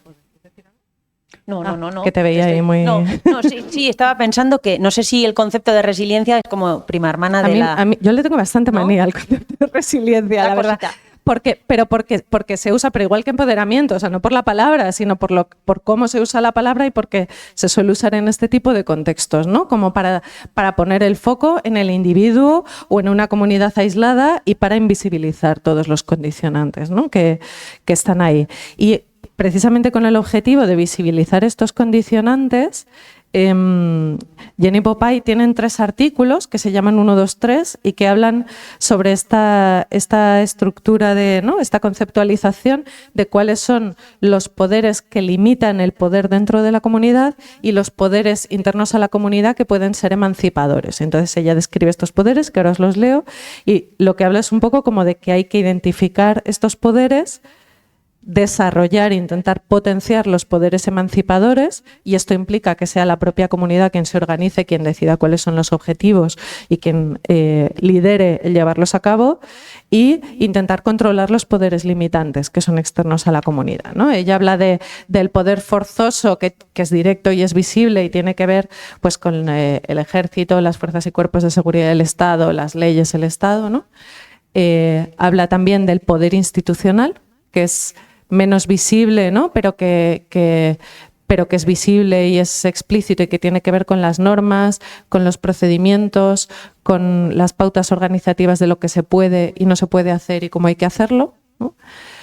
Con el poder estructural, que es invisible, pero que tiene que ver justo con lo que llevamos hablando, ¿no? Y toda la mañana, con los sesgos, con los ejes de desigualdad, con las discriminaciones sistemáticas que hacen que no todo el mundo, que la distribución de recursos, oportunidades sea desigual, ¿no? Esta cosa de, en el esquema de Dahlgren y Whitehead, ¿por qué te dice no, la vivienda es un determinante, ¿no? O la situación socioeconómica es un determinante, pero no te dice por qué se distribuye eso desigualmente, ¿no? O sea, te dice esto no todo el mundo lo tiene igual, pero es como, ¿no? ¿Por qué? ¿No? Justo lo que decía Maya al principio, ¿no? Pues eso es el poder estructural. Y luego el poder productivo, que tiene que ver con los discursos y las prácticas, ¿no? Pues justo esto que hace la institución psiquiátrica, ¿no? De decir que a través de los diagnósticos se construyen individuos, ¿no? Y se construyen identidades y eso te dice lo que puedes y no puedes hacer, ¿no? Y luego dentro de los poderes emancipadores de la comunidad, habla del poder interno, ¿no? Que es lo que los miembros de la comunidad, los conocimientos, las habilidades, cuáles son los intereses compartidos que les hacen juntarse, el poder que es la capacidad de trabajar con otros para poder llegar para identificar objetivos compartidos y poder llegar hacia ellos, el poder que tiene que ver con la disponibilidad de estructuras o de procedimientos o de oportunidades para la acción colectiva, y el poder sobre, ¿no? Que habla de las relaciones de poder entre esa comunidad y otras comunidades o incluso dentro de miembros de esa comunidad, ¿no? Que esto me parece que también es como un puntito así final muy importante por aquello de la interseccionalidad situada, ¿no? O sea, como que dentro, si habéis hecho trabajo comunitario o habéis hecho investigación con comunidades, que hablamos mucho del poder externo de la comunidad, pero también dentro de todas las comunidades hay relaciones internas de poder, ¿no? Y como eso se tiene que trabajar también a la vez que se trabajan los otros factores. Vale, pues a ver, yo traía algunas cosas variadas en esta última parte como de política, siempre aterrizado desde el ámbito de la investigación, pero creo que voy a decir 4 cosas que he ido como apuntando, más allá de esto que pensaba explicaros, que lo voy a dejar por si en algún momento alguien pregunta algo que pueda tener que ver con ello, pero si no, creo que es más interesante que dejemos un ratito a que podamos hablar a la vez. Entonces, sobre este tema último, que es también como miradas un poco propositivas a futuro, no sé cómo llamarlo, ¿no? Ligado mucho a la política más macro, pero también en sentido como reflexivo final, ¿no? Yo que cuestiones, me parece que cuando analizamos con perspectiva interseccional el ámbito de la salud mental nos tendríamos que no olvidar o que llevarnos en el bolsillo siempre, ¿no?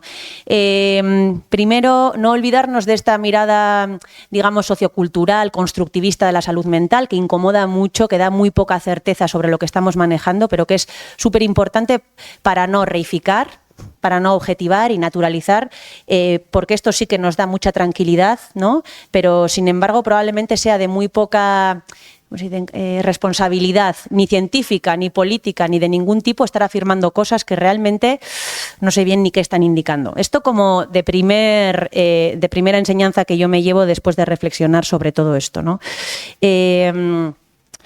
Reivindicar lo emocional, ¿no? El ámbito de estudio de lo emocional como un lugar privilegiado para observar el hecho social, ¿no? Que los y las sociólogas cuando hemos aprendido de los padres, sobre todo padres de la sociología, hablaban del hecho social, ¿no? O sea, eso es que la sociedad, es que lo emocional precisamente encarna muy bien mucho de esto, ¿no? Porque está atravesada por multitud de cosas y porque lo emocional es absolutamente construido. Pero cuidado, que no nos deslicemos en esta retórica de lo emocional a cuestiones individuales, ¿no?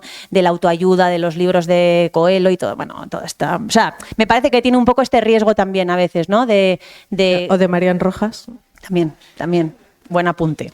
Vale, entonces, reivindicar lo emocional como un ámbito para mí muy sugerente, muy fértil y muy interesante a este nivel, ¿no? Desde una mirada sociológica, claramente. Luego, la ciencia que hagamos, ¿no? Y otra vez me lo llevo al plano investigador, o sea, tiene que ser en algún punto transformadora, al menos en su motivación inicial. Luego probablemente no hagamos nada, ¿no? Porque es muy frustrante trabajar en este ámbito año a año, o sea, años, quiero decir, ya llevo muchos años, ¿no? Y sentir que realmente ¿para qué? O sea, es verdad un poco, ¿eh? Yo a veces digo, a ver, pero si es que esto ya lo sabemos, si es que yo tengo muchos conflictos de interés personal con que parezca que las desigualdades sigan ahí donde están. ¿Por qué? Porque es que es de lo que vivo. Y la siguiente investigación que voy a publicar va a hacer nada más que volver a decir lo que ya sabíamos, ¿no? A mí esto a veces me incomoda un poco. En todo caso, yo creo que estar en conflicto, habitar, ¿no? Habitar el conflicto es necesario. O sea, yo no voy a decir, bueno, es necesario. O sea, estar incómodas nosotras e incomodar al de al lado es súper necesario. Y una cosa que dijo ayer Isabel, que le había dicho Margaret Whitehead, por supuesto, es reivindicar la simplicidad. O sea, olvidémonos de, no sé, de tratar de envolver con discursos, datos, metodologías muy complejas, ideas que tienen que trasladarse de manera muy sencilla, ¿no?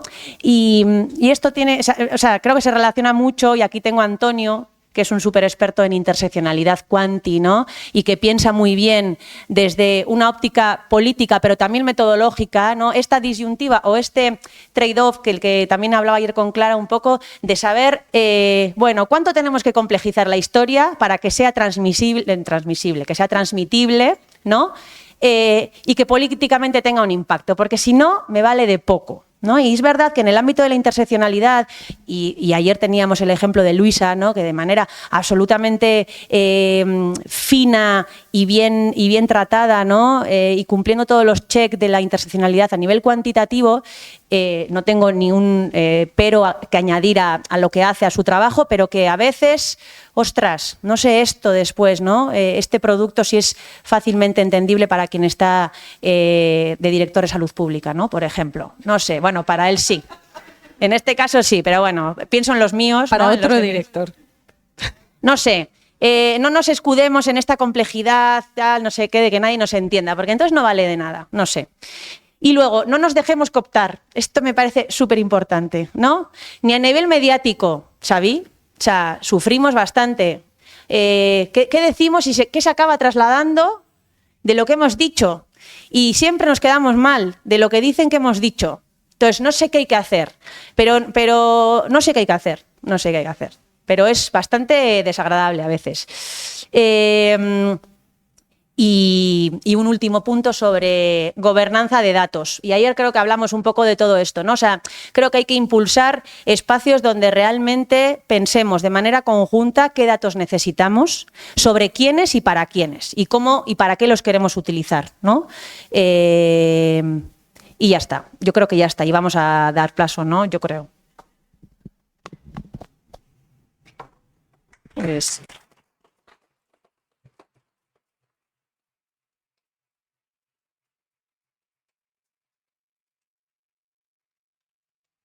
La verdad que es un gusto, ¿eh? Que dices que ya está, pero vamos, yo por mí seguiría escuchando mucho más rato. Supongo que también está sucediendo al resto de personas que estáis aquí, pero siempre es interesante también abrir un turno de preguntas que a veces también lleva a formulaciones que no estaban previstas o a aclaraciones que pueden ser útiles.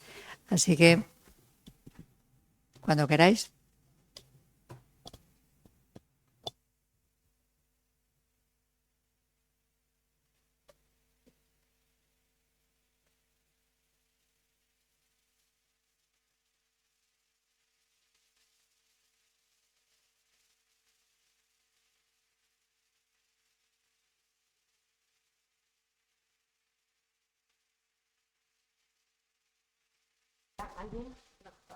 Porque si no, doy... Bueno, creo que a veces el que no haya preguntas solamente significa que todo el mundo nos hemos quedado pues boquiabiertos o también pensando o también diciendo, madre mía, o sea, que hay a veces como un decalaje ahí, ¿no? Entre lo que escuchas y que te dé tiempo a reaccionar, ¿no? O sea, porque yo me he quedado pues maravillada, o sea, que muchas gracias a esta cuarta mesa de estas jornadas que yo por lo menos estoy disfrutando muchísimo, además, desde lo que te interpela a seguir, ¿no? Porque A veces nos queremos llevar esas respuestas de todo y a veces nos llevamos pues muchas preguntas y ¿qué vamos a hacer? O sea, pues aguantarnos, ¿eh? Ya está, nos aguantamos. Que yo, hay una cosa que estaba intentando ver cómo la formulo como pregunta, pero bueno, la lanzo y yo creo que seguro me vais a dar alguna cuestión. Y es que, y porque en Madrid vemos mucho este tema que tiene que ver con los sesgos en atender a la gente, atenderla en los centros de salud. Yo conozco un poco más esa realidad, pero también en las urgencias, que tienen mucho que ver, desde luego, con los ejes de desigualdad, con toda esta intersección. Puede ser más a mujeres a veces, sobre todo en la salud mental, pero bueno, de manera mucho a personas migrantes, y que tiene que ver que lo tenemos todavía como muy poco analizado, porque yo esto lo estoy trabajando a través del proyecto este que hablábamos ayer con Carmen, del proyecto CIMES, y hay una barrera que tiene que ver con lo administrativo, que tiene que ver con los mostradores, no tanto como los profesionales de la salud. Lo digo por lo que hablabas de esa relación, o sea, que también, no digo que los profesionales de la salud estén ahí diciendo no, pero que a veces hay como una barrera que hace que no solamente que se apliquen los sesgos, sino que a veces es que ya no pasan. Las personas ya no pasan. O sea, se quedan antes. O sea, no es que luego llega el profesional que le aplica los sesgos que tiene, ¿no? El profesional que dice, bueno, esta es latina o pues viene así a decirme sus cosas que habrá hecho, no sé qué, bueno, todo lo que sabemos porque está ya por escrito. O sea, cuando dice la gente que no tiene sesgos, o sea, yo lo sigo viendo porque además hago algunos acompañamientos a mujeres migrantes a los centros. Entonces, es que si no te desvelas, o sea, es que lo que ocurre allí es absolutamente revelador, ¿sí? Entonces, bueno, un poco lo que quería preguntar era esto, el tema de las barreras administrativas que se ejercen en las puertas. Entonces, bueno, pues, ¿cuál era un poco vuestra opinión? Si estáis viendo esto, porque esto también a los temas de salud mental, bueno, yo creo que a los temas de salud mental le toca todo como un poco más, ¿no? Un poco más, yo creo. Yo creo que toca cuando una persona tiene un problema, está más amenazada de muchos más sesgos. Es como decías, Amaya, como un tema de una desigualdad como muy identitaria ya, ¿no? El tema de la salud mental. Si además eres migrante, eres mujer, eres mayor, eres desfavorecida, bueno, ya todavía mucho más. Bueno, ahí lo dejo. No sé si estoy expresándome bien lo que quiero decir, o si tenéis... No, el tema de las barreras administrativas, que un poco con lo de Popey también ponías alguna cosa, pero más en esto, en los mostradores, ¿no? Tema de los mostradores, que a mí me está preocupando mucho porque creo que no se está poniendo lo estamos hablando, pero que todavía está como poco explorado. O sea, qué soldados, qué soldadas tenemos ahí en los mostradores, ¿no? Por si nadie entiende, y viene muy al hilo de lo que estamos hablando, y es una jornada que Yolanda González ha liderado y que vamos a hacer en la Universidad del País Vasco el 10 de abril sobre racismo institucional y atención sanitaria, que yo creo que es un melonazo que hay que abrirlo y abrirnos en canal un poco y hablar de ello de manera explícita, ya no hablar de barreras, no hablar de percepciones, que si la población migrante, que si qué experiencias... O sea, ¿de qué estamos hablando? Pues estamos hablando de racismo muy claramente enraizado, ¿no? Y nada, y por eso lo ponía, pero te doy paso, para que...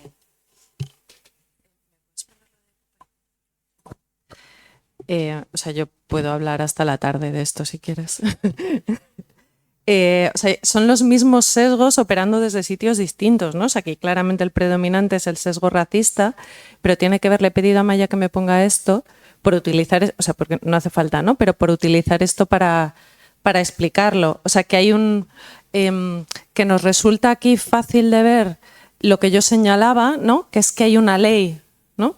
Que tiene que ver con un poder forzoso, ¿no? Que hay una ley que dice cosas, pero que además el redactado de la ley no es claro, con lo cual hay un poder institucional que que depende de las instrucciones que no se dan desde el Ministerio y de las instrucciones internas de las comunidades autónomas. Y hay un poder estructural que tiene que ver con lo que se ejerce desde los centros de salud, en este caso, y desde el Real Decreto 2018, sobre todo, como tú dices, en los mostradores administrativos. Porque cuando pasó lo del 2012, la exclusión fue muy bestia y el cambio quizá fue mayor, pero allí había mucha más conciencia del cambio. Digo porque me interesa más irnos a la parte verde para hablar de esto, porque la ley es la que es. Hay que presionar para cambiar esa ley, hay que presionar para que la Comunidad de Madrid no haga una interpretación excluyente, pero que eso es, entre comillas, es un locus de control externo, ¿no? O sea, que en el 2012 entendíamos mucho mejor el rol que teníamos como profesionales sanitarios o como persona que puede acompañar a un mostrador, seas o no profesional sanitario, o sea, como personas afectadas por eso, aunque no fuéramos una migrante en situación irregular, veíamos el poder que teníamos nosotras para oponernos a eso y para buscar canales alternativos para poder dar atención, en el caso de los centros de salud, o para acompañar, o para lo que sea, o para poner reclamaciones, o lo que sea. Hubo muchísimas iniciativas. Ahora mismo, el problema, por un lado, es mucho menos invisible, o sea, la mayoría de la gente piensa que eso se ha solucionado ya y que no hay exclusión sanitaria, cuando hay casos súper bestias, de denegación y de facturación de miles de euros por la atención, pero además es que hemos perdido totalmente la perspectiva de ese poder interno, ¿no? Primero, porque la exclusión, sobre todo en la Comunidad de Madrid, se ha externalizado, o sea, ya ni siquiera es en los centros de salud, se han creado unas unidades de tramitación, ¿no? O sea, el trámite administrativo que te garantiza el acceso ya no se hace en un centro sanitario, se hace en un centro que es administrativo, que pertenece a la Consejería de Sanidad, pero no es un centro sanitario, con todas las implicaciones que eso tiene, ¿no? De separar simbólica y físicamente lo sanitario del acceso a lo sanitario. Pero además es que no nos enteramos de cuando esa exclusión ocurre. Y nos hemos olvidado de que esa exclusión ocurre y no estamos ni oponiéndonos ni pensando en qué se puede hacer con eso, ¿no? Yo creo que es interesante como volver a pensar en este poder interno, en el poder con, en el poder para de las personas que estamos aquí para intentar cambiar esta situación. Bueno, solamente porque de verdad también yo me tiraría hasta la tarde, ¿eh? Y no me toca. Y hablaré contigo y hablaremos más. Pero solamente un detalle que me parece importante.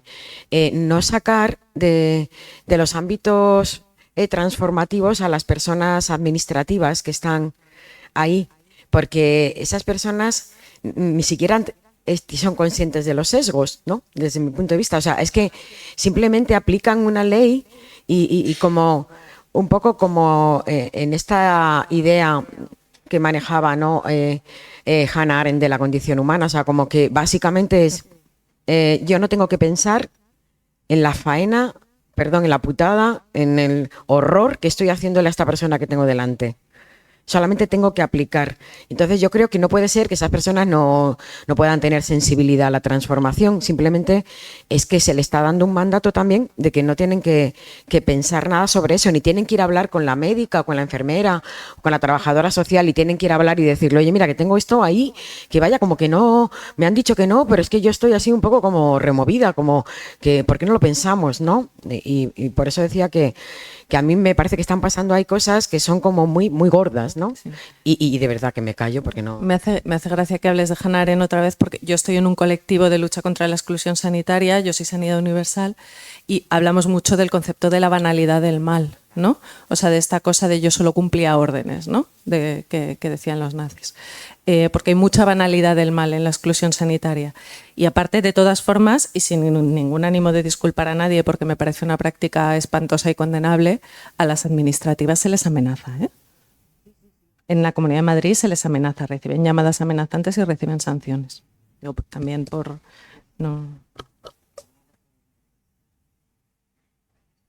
Ella va... Bueno, vale.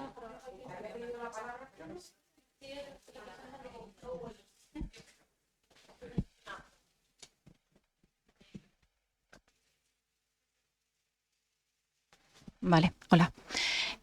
Bueno, primero gracias a Maya por la cuña publicitaria de las jornadas.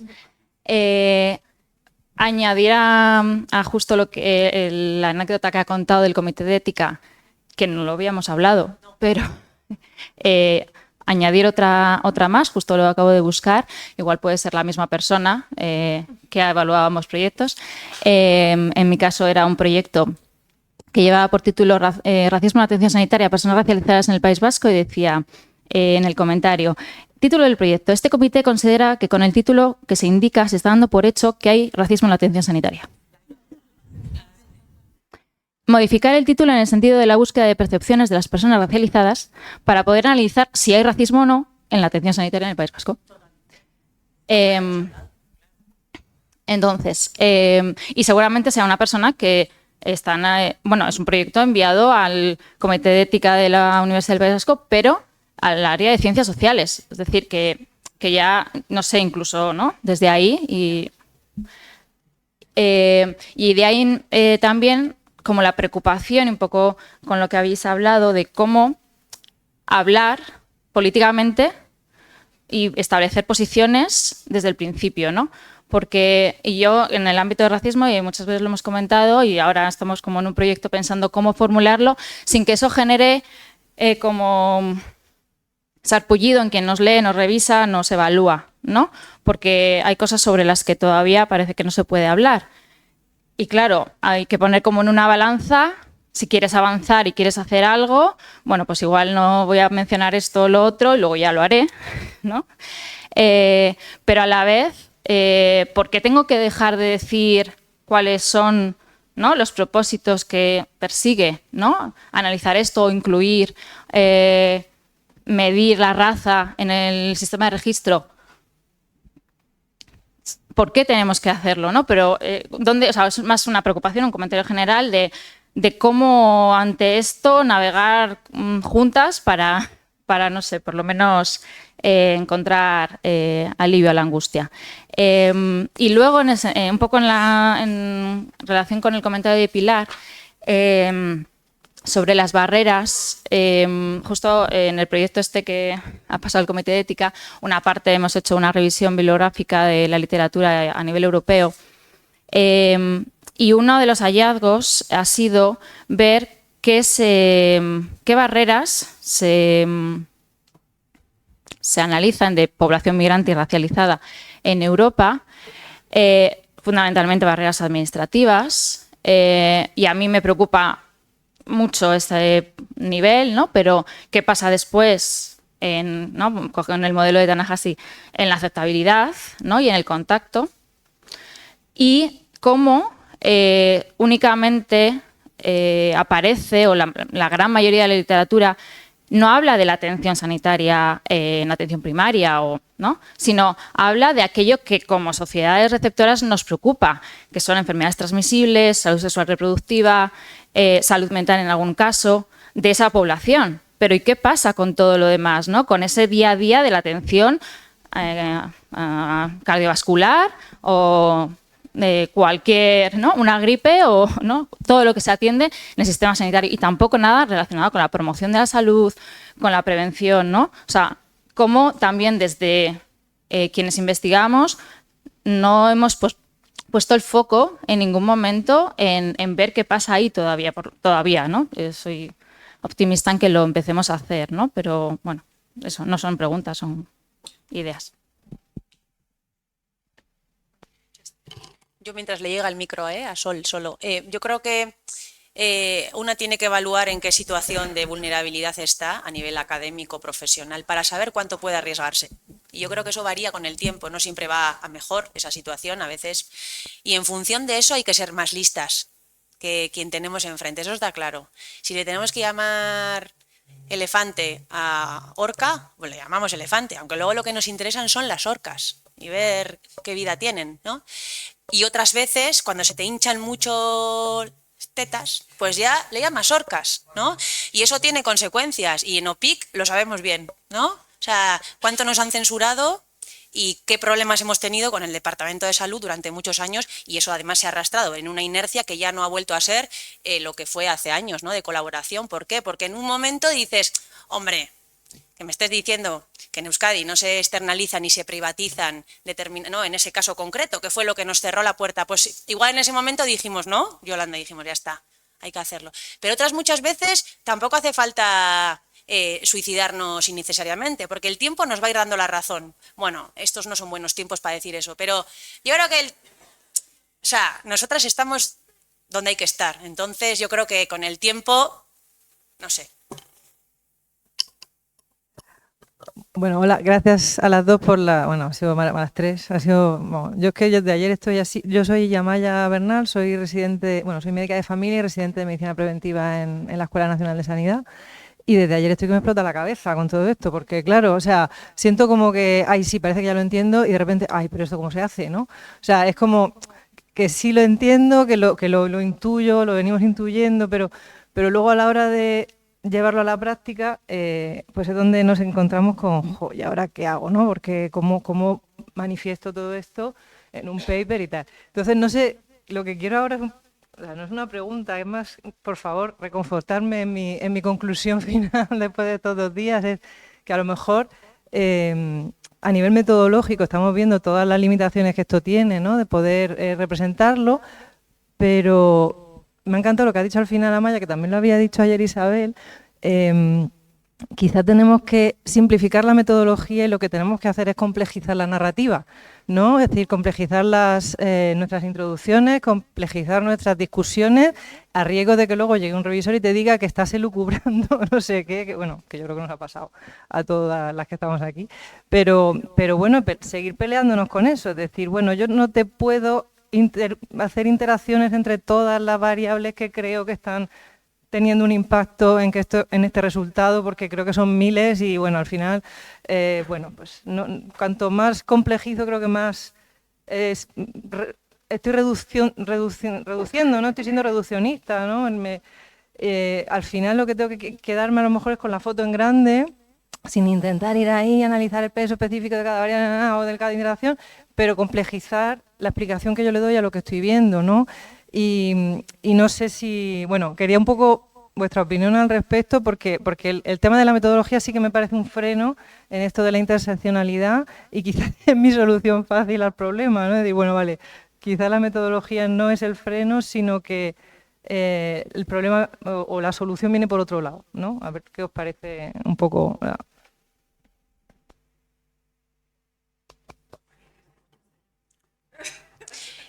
Muchas gracias, Amaya.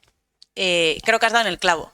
O sea, por varias cosas.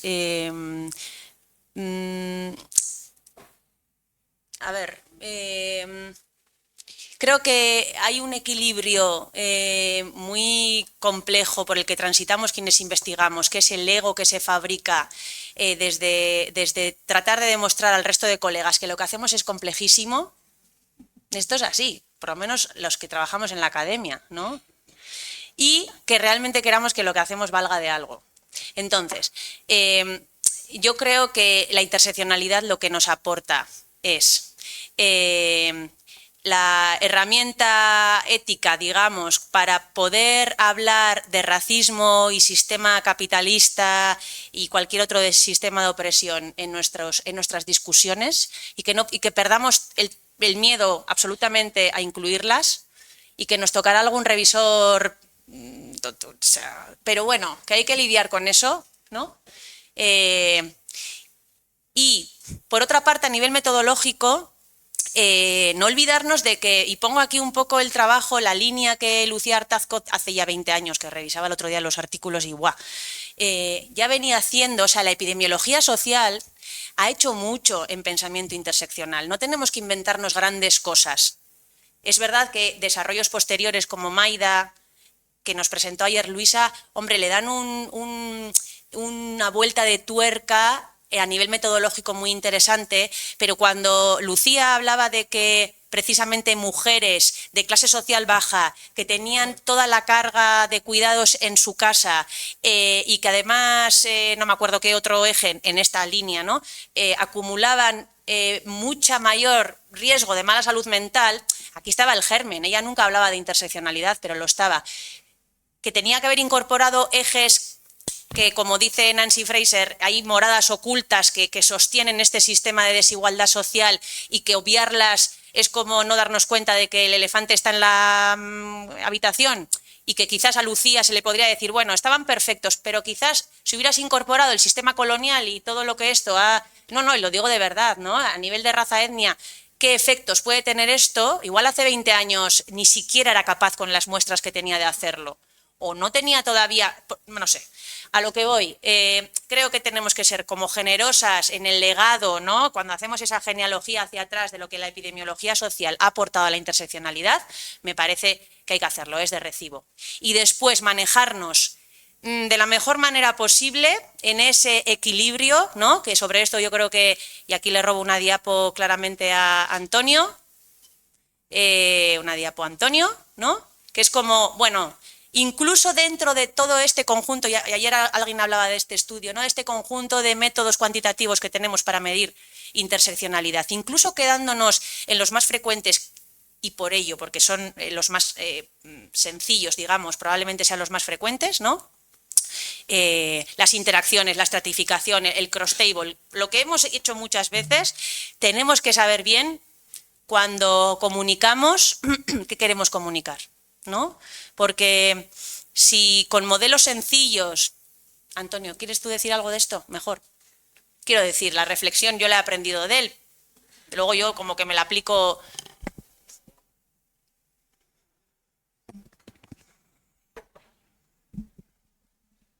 Sí, vale. Yo quería decir, bueno, las palabras de Lucas de ayer, que esto es un lío. Porque, bueno, yo llevo un año con esto y... leyendo mucho, aprendiendo y viniendo a las jornadas para enterarme un poco bien de qué va todo esto y todavía no lo tengo claro. Entonces, veía muchos análisis, todo muy complejo. Amaya me decía un término que define muy bien todo esto de la interseccionalidad cuantitativa en salud, que es un poco la carrera espacial. De a ver un poco quién la tiene más grande, por así decirlo. Bueno, eso lo he dicho yo. Lo de la carrera espacial sí es de Maya. Y entonces, claro, yo no vengo de las matemáticas ni de la salud. Y entonces decía, ¿y este ratio, esto, cómo se lo puedo explicar yo a mi padre o a mi madre para que lo entienda? Y a medida que van saliendo multinivel, mediación, etcétera, etcétera, cada modelo destina más cosas.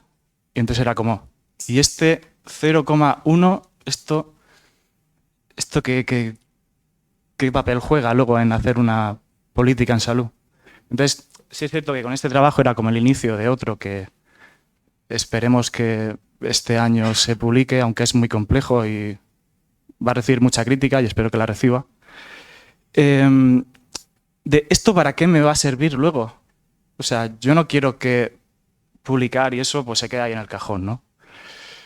Y ese sería un poco el tema, de decir, bueno, tenemos muchos métodos, cada uno puede hacer el que quiera, con los mismos datos se puede hacer el mismo o diferentes métodos.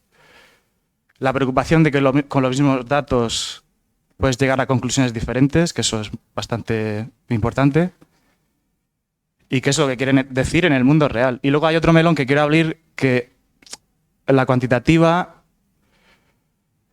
abrir el melón de si es posible analizar la interseccionalidad en salud, o hasta qué punto nos podemos acercar a medir la realidad social o la sociedad para ver esas desigualdades. Y ahí me callo. Bueno, vamos a ir acabando. No sé si había otra pregunta para contestar rápidamente y cerramos ya con esto. Es que realmente no es una pregunta, si puedo intervenir. A mí me ha encantado, bueno, las jornadas en general y aquí este conversatorio, me encantó. Pero bueno, digo, ¿no? Esto de interseccionalidad y estas jornadas de alguna manera han abierto muchos melones, algunos de los que no sabemos cómo cerrar, pero bueno, de eso va, ¿no? Y una cosa que estaba reflexionando aquí, y es que cuando hablamos de salud, creo que pasa en todas partes del mundo, no hay que sentir ninguna cosa rara, pero al final hay sanitarios solamente en la sala, ¿no? Excepto un par de sociólogas que nos hemos que situar de alguna manera para que se nos escuche en la salud pública, epidemiología social, no sabemos qué etiqueta poner. El único ministerio que está representado es el de salud y bueno, pues aquí tenemos un problema, ¿no? Es decir, cuando hablamos de salud, hablamos de las políticas de salud, cuando hablamos de acceso al sistema sanitario, cuando hablamos de barreras, es decir, bueno, pues depende, ¿no? O sea, si nos ponemos ya a hablar de qué estudiamos y qué, pues yo no sé si quiero llegar a una atención sanitaria en salud mental con una perspectiva tal o cual. Al final a veces es mejor estar fuera y estar loco. Bueno, a lo que voy simplemente, ¿no? Que creo que la salud pública tiene que cambiar y dejar de ser, no sé, le cambiemos el nombre o yo qué sé, o cambiemos, pero de lo que va es precisamente de todas esas otras políticas que tú mencionabas muy bien, en donde nosotros no tenemos acceso a hablar de ellas, ¿no? Bueno, no sé, en el ámbito de la salud, quizás tenemos que cambiar también las alianzas, ¿no? Dejar de hablar solamente de cuáles son los problemas de acceso, que está muy bien y que yo aprendo mucho porque aparte no me dedico a eso, entonces me parece muy, muy importante, ¿no? Pero, ¿cuál es el papel de la renta básica? ¿Verdad? ¿Por qué no podemos hablar de eso en un congreso de salud pública, ¿no? ¿Por qué no hablamos más con gente con economistas? Bueno, simplemente digo, ¿no? Que en la medida de lo posible, creo que ahí está también la interseccionalidad. Ayer hablábamos de ¿no? quienes no están en la ecuación aquí, pero no es solamente quienes no están en la ecuación aquí, es con quienes no hablamos, quienes no participan de este debate, ¿no? Bueno, nada, eso quería decir. Perdón, no era una pregunta. Pero... Bueno, desde una posición en la que una viene de un mundo bastante diferente, ¿no se me oye? Que es el mundo del arte, quizá soy un ave raris aquí, pero la verdad es que creo que tal y como me voy hoy del conversatorio, ¿no? Y de todo lo que esto representa, me quedan tantísimas preguntas que me hago y tantísima incomodidad por aliviar que estoy encantada. Así que nada, muchísimas gracias a Clara y a Maya. Muchas gracias a Pilar, muchas gracias. Antes de que cierres, ¿has cerrado ya? Sí. ¿No vas a decir nada? Vale, no, solamente decir al hilo de esto que decía Sol ahora, ¿no? O sea, que nuestro mayor, o sea, que empezamos, cuando Pilar nos encargó el conversatorio, empezábamos pensando en hablar de salud mental y de interseccionalidad, ¿no? Y como qué difícil, y yo qué digo de todo esto, y como que yo creo que el interés ha sido, más que hablar de salud mental o de interseccionalidad, el poder hablar las dos de lo mismo, ¿no? De cada una desde su sitio. Entonces, que me parece como una performance muy bonita esto que hemos acabado haciendo sin pensarlo mucho, ¿no? De lo que implica la interseccionalidad y de lo que implica el buscar estos espacios de diálogo, ¿no? Esto no sé si fue Lucas o Carmen, ayer alguien puso la cita hasta de Audre Lorde, ¿no? Como de me junté con las mujeres pero no éramos todas iguales, entonces con las mujeres negras pero no éramos todas iguales y las mujeres negras lesbianas y no éramos todas iguales, ¿no? O sea, que la gracia es precisamente esta cosa de lo que yo intentaba decir cuando hablaba de los profesionales del sistema sanitario, ¿no? O sea, como partir de las identidades, ¿no? Y de los saberes, pero ir hacia los valores, ¿no? O sea, no quedarnos en las disciplinas, sino ver lo que hay en común, ¿no? O sea, que yo creo que Pilar yo creo que ha montado una cosa bastante parecida a esto.